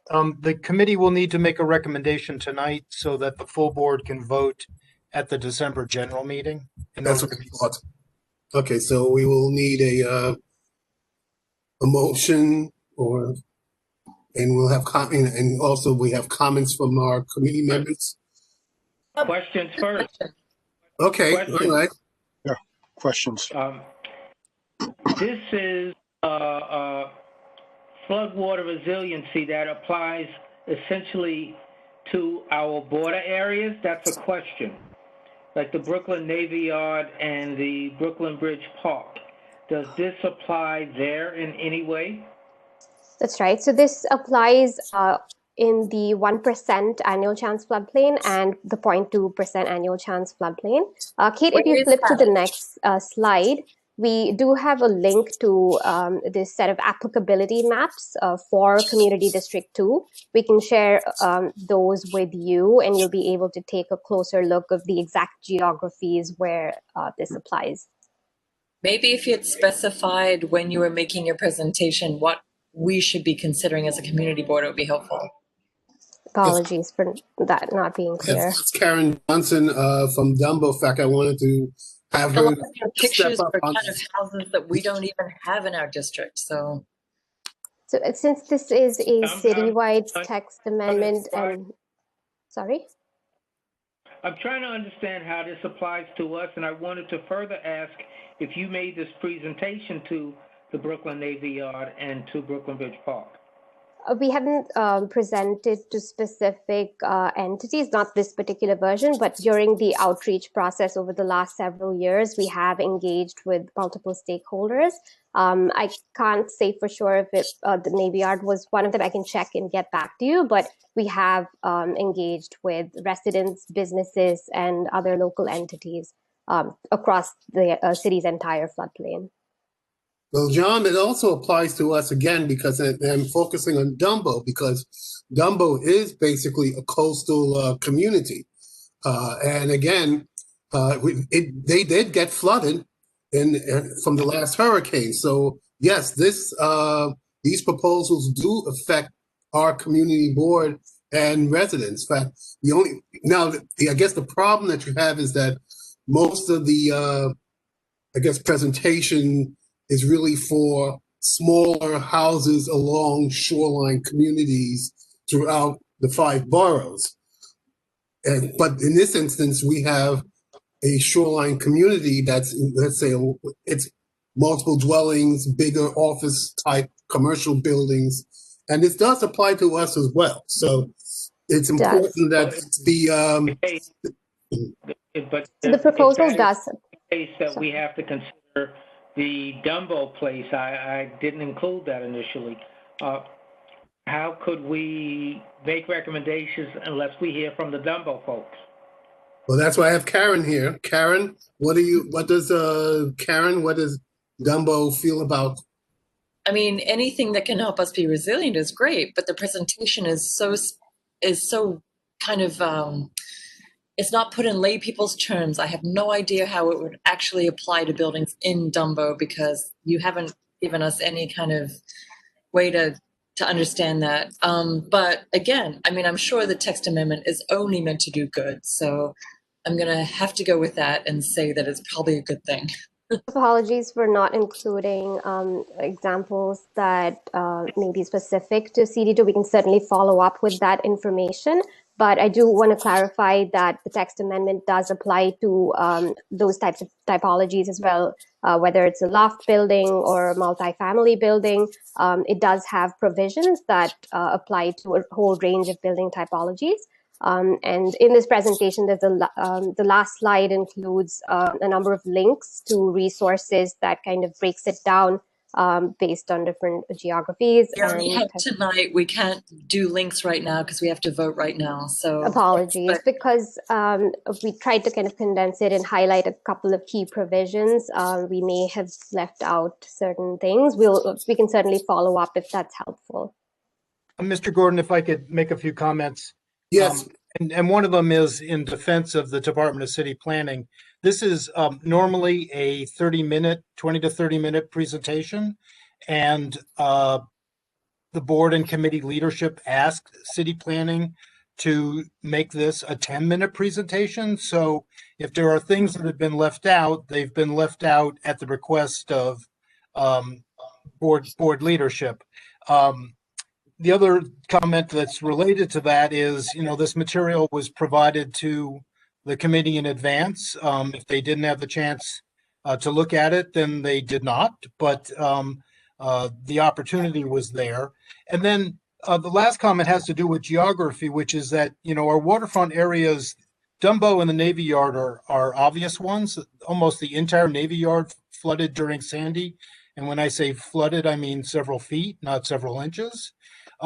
But even in a major storm, there's the potential for flooding in Community District 2 in Borum Hill when a surge comes up the Gowanus Canal and into that neighborhood, which is somewhat low-lying. So there are multiple neighborhoods in Community District 2 for which the zoning text amendment is applicable. And even with Brooklyn Bridge Park, we have that new housing developments there, and that to be affected as well. So again, we have housing and buildings along, Community Board 2 shoreline that need protection in case of another, huge storm that could happen. That's right. And many of the more recent. One at a time. Exactly that thing to approve. What does the approval entail? What are we voting on? It's a zoning text amendment, which means all future projects will be subject in these areas will be subject to these recommendations. Is that right, Enrica? It's a zoning text amendment, but it's entirely optional provisions. So these are provisions that buildings in the floodplain can choose to use if they want to make certain resiliency improvements. That's right. And all that's required is the existing Appendix G of the building code, which is the portion of the building code that has to do with flood resilient construction. So that's not changing. That's what's required today and would be required with the new zoning regulations. These just make it make these zoning flexibilities available to more people. That's exactly right. So two key points. One is that it's optional, that everybody has to comply with the building code. That's not for discussion right now. Right. What the text is providing is flexibility around how one might make your building more resilient. That's right. Couldn't this result in question? Let me go to Judy and then I'll go to Bill. I'm assuming this can result in increased heights. I mean, the pier house is a good example where 30 feet were stacked onto the top of that building to put the mechanicals on the roof. 30 feet of height flexibility. Sorry? Flexibility in height is definitely something that is included as part of this text amendment. What we have learned is that in order to make resiliency improvements, additional height is incredibly important. Oftentimes, people lose usable floor space when they have to meet flood resilient construction standards. So this tends to disincentivize resiliency improvements, and we're trying to avoid that by allowing people to make their buildings more resilient. In other words, higher, make their buildings taller. Not necessarily cases. significantly taller. In some cases, that's right. One of the other provisions that Amrita mentioned was that these sort of partial resilience strategies. So if instead of elevating an entire home, someone might have the option to undertake other strategies, one or two at a time. So that might not look like elevation. That might look like relocating the mechanical equipment, like you just asked about, or other strategies that are less major construction. Exactly. It could But be just an to point additional out- 3 or 4 feet. Okay, given what we have in this district, when the small homes that you're mostly dealing with are not going to be built along this shoreline. Anything that's coming up along these shoreline here in CB2 is going to be larger. Again, multiple dwellings, larger commercial spaces, and that means that it will be additional floors will be added. That the idea of the old your mechanicals in the basement just won't work in this kind of environment, and that it will have the mechanicals will have to be put upstairs, and they'll add a couple of floors to anything that's being constructed in that area. Okay. Hi, this is Bill Furnoy. Yeah. Go ahead, Bill. Yeah, I have a couple questions in general. You can help me out here. Now, as far as the resiliency plan is concerned, the time frame that people have to actually accommodate the conditions that you're asking them to do, what is that time frame? So none of these are requirements. It's really people seeking to implement resiliency strategies. They have the option to use these regulations, which provides additional flexibility. So none of this is a requirement. The building code and FEMA regulations are the baseline requirements that apply. The reason why I asked that question is I'm wondering how it affects flood insurance, federal flood insurance. Mm-hmm. If an individual does not do the resiliency work Mm-hmm. and they're in a flood zone Mm-hmm. and they get flooded, Mm-hmm. okay, how does that affect their federal insurance? Is that null and voided, or is that still in place?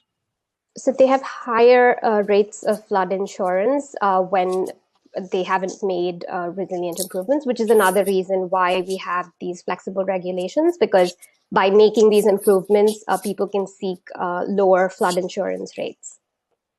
So let's say, for instance, how do you notify those individuals who are in a flood zone that they have to do these resiliency modifications? So anyone with a federally backed mortgage is required to have flood insurance. Those that do not have a mortgage, there are a number of city and state initiatives and outreach programs that try to help people understand the implications and invest in flood insurance. One thing that I can point to is a website called floodhelpnewyork.org, which includes a lot of information and resources for property owners to learn more about their property specific conditions and the options that are available to them. Now, if I want to actually do this, the remediation or the resiliency that I want to do, but I don't have the funds to do it, Mm-hmm. how does that affect me also? Is there anything in the text amendment that affects those individuals?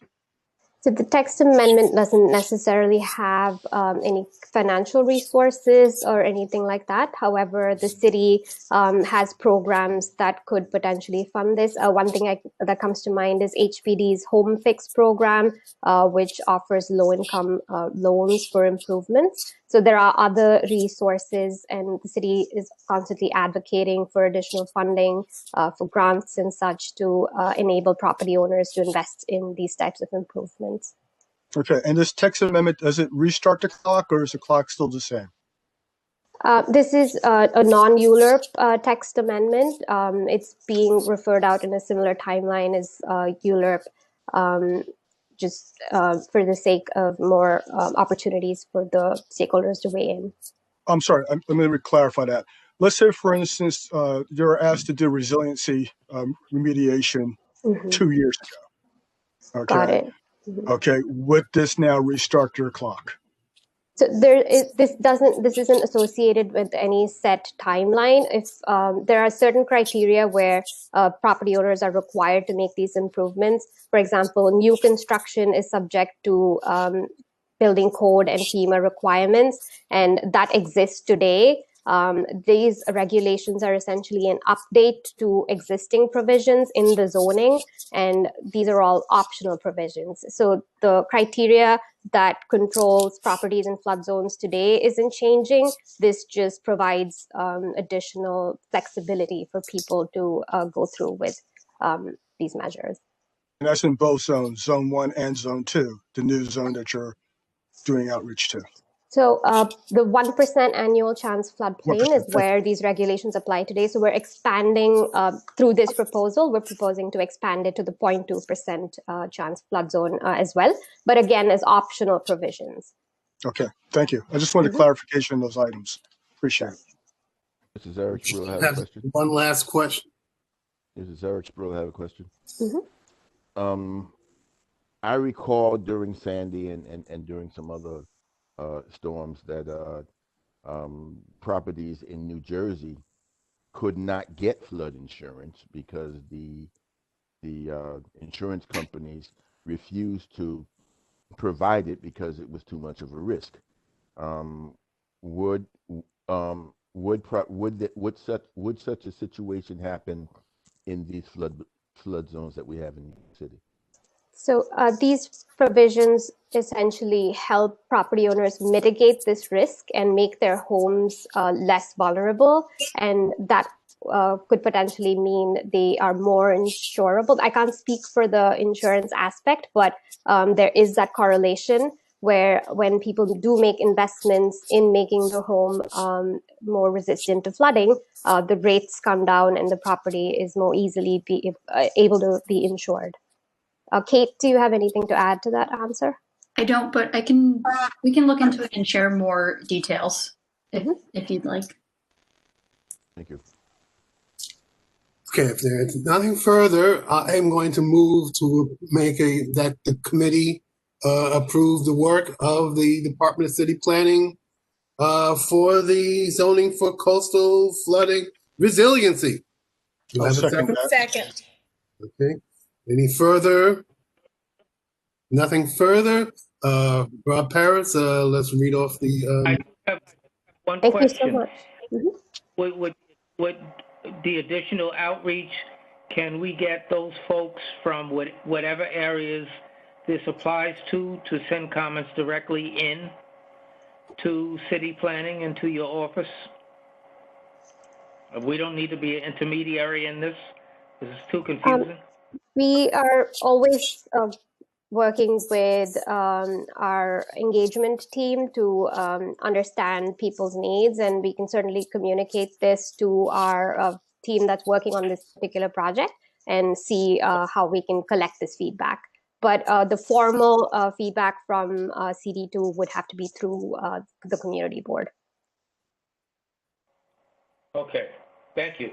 Thank you. People are also welcome. There will be a CPC public hearing for this, most likely in January. And so any groups or individuals who would like can submit written testimony or speak then. That's right. Thank you. All right. All right, Rob Paris, we have a roll call. Mr. Gordon, how do you vote? Yes. Ms. Janner? Yes. Thank you. Ms. Ali, were you able to join us ever? Nope. That's unfortunate. Mr. Augustus, have you returned? Ms. Blount? Yes. Thank you. Ms. Karstafen? Yes. Mr. Howell? Yes. Mr. Sproul? Mr. Washington? Yes. Mr. Dew? I'm going to abstain. Mr. Flanoy? Yes. Ms. Ginsburg? Yes. Ms. Johnson? Yes. Ms. Stanton?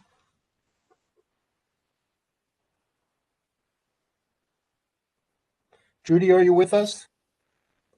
I see you're something, whatever we're gonna. Judy's on mute. Yeah, I'm Judy? unmuted. Yeah, I'm sorry. I'm abstaining too. I'm not completely clear on what's happening. Yep, yep, got to do the homework. 1, 2, 3, No. 4, 5, 6, 7, 8, 9, 10 in favor, 2 abstentions. Nobody opposed. All right. Thank you. Thank you so much. Thank you. Thank you. Next, we just want to get approval of the October minutes. Karen did a great job. Are there any objections to the minutes? Anything in the minutes that have to be added? So moved. All right, thank you. All right, all in favor? I guess we're all in favor. Thank you. All right, next is the chair's report. I received, well, this is what I'm going to do with the chair's report.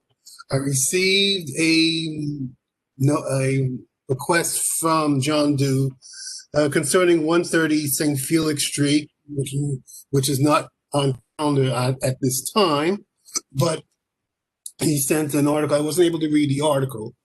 However, what I want to do with it is this.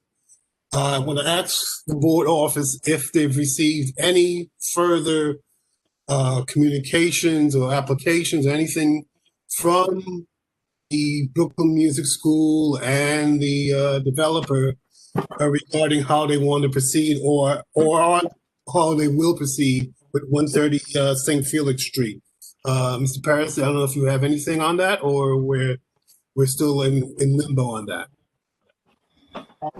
They have filed their application. My understanding is that they will probably not be certified until the second quarter of 2021 at the earliest. Their applications, with it? Yeah. I submitted the request to discuss this, not just because of the application, although that's a part of it. The issue is that the executive committee made an approval for this landmarks without any input from the landmarks committee members. So the issues that were important for the community were not included because they were not discussed at the meeting. This was done in June during the pandemic, and it was an executive committee meeting which did not include any landmark members. It is online, it is on YouTube, so we can circulate that particular link, but the committee did not hear from the community and did an approval on this 24-story building that Landmarks Commission recommended one floor be taken off. The implications of that building are in some ways the same as the implications of the building that we just denied in Dumbo, because we did not hear from the community. The community is not in favor of this 24-story building being built with shadows. And if you look at the presentation, the presenter gave you the angles that looked cute. Yeah. They didn't give you the shadows that will result on St. Felix Place for that block, which has gone through heck in the last 20 years of being totally revamped because the ground collapsed. So this is a really interesting block. And the details that are associated with that particular block were not discussed. We didn't hear from the community. And it was Mr. Gordon, we had the same conversation last month. Yes, I know we did. Yes, I'm giving. And, you know, if you can watch the YouTube video, I'm going to say the same thing I said last month. Yes, all the testimony, including testimony from the committee, was provided to the executive committee. Said this on camera last month. I've said this in email, I don't know how many times, and yet the accusation keeps being made. It's not true. It's just not true. Now you can have a disagreement with how the meeting was conducted, and there have been people who have expressed that opinion. But to keep saying that no testimony was accepted from the community and that no one on the executive committee heard that people in the community did not like this building That's not what I'm, is not that's not true. what I'm saying. That's not what I'm saying. I'm saying the landmarks committee. We do this as a committee, and those of us on the committee Okay. were not able to contribute at that particular meeting. John, it's now going to be coming to our committee at some point, and we'll have that discussion. So I'm finishing up my chair's, it gave you time for my chair's report to deal with that. Now I want to move on to,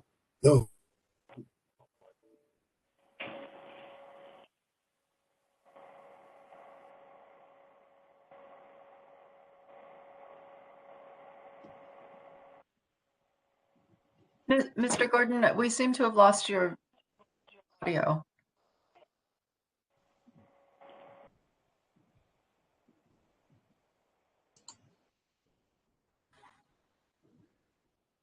Mr. Gordon, can you hear us? Greene, do you want to take over? Who's the co-chair? I'm here. Do you hear me?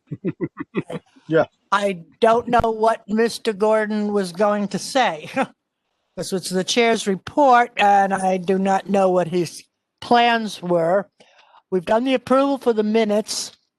We have to wait on Mr. Gordon's signal keeps coming in and out. Carlton, if you can hear my voice, I recommend turning your video feed off because it appears that your audio is trying to connect.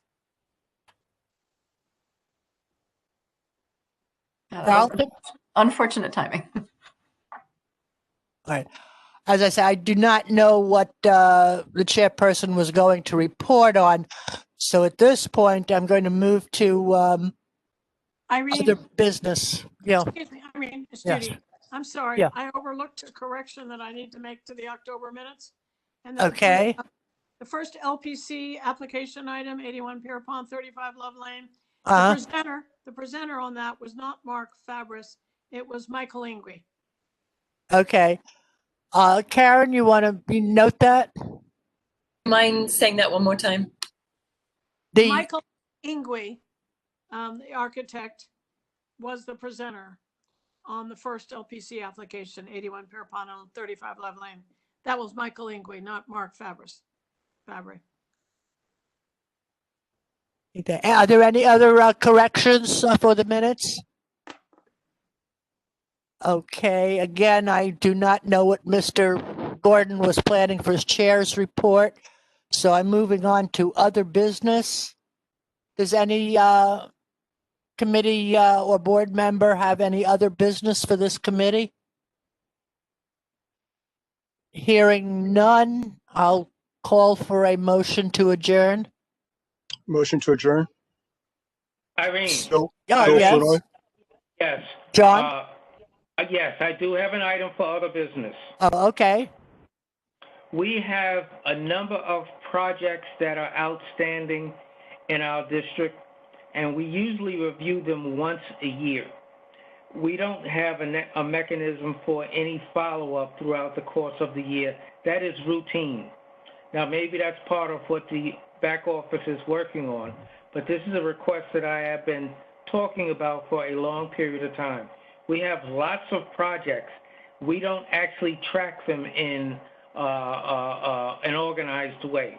We talk about them when they come up, but we don't actually revisit them, and we don't have to actually talk about them. We just got to get an update to see why there is or is not movement on any particular project.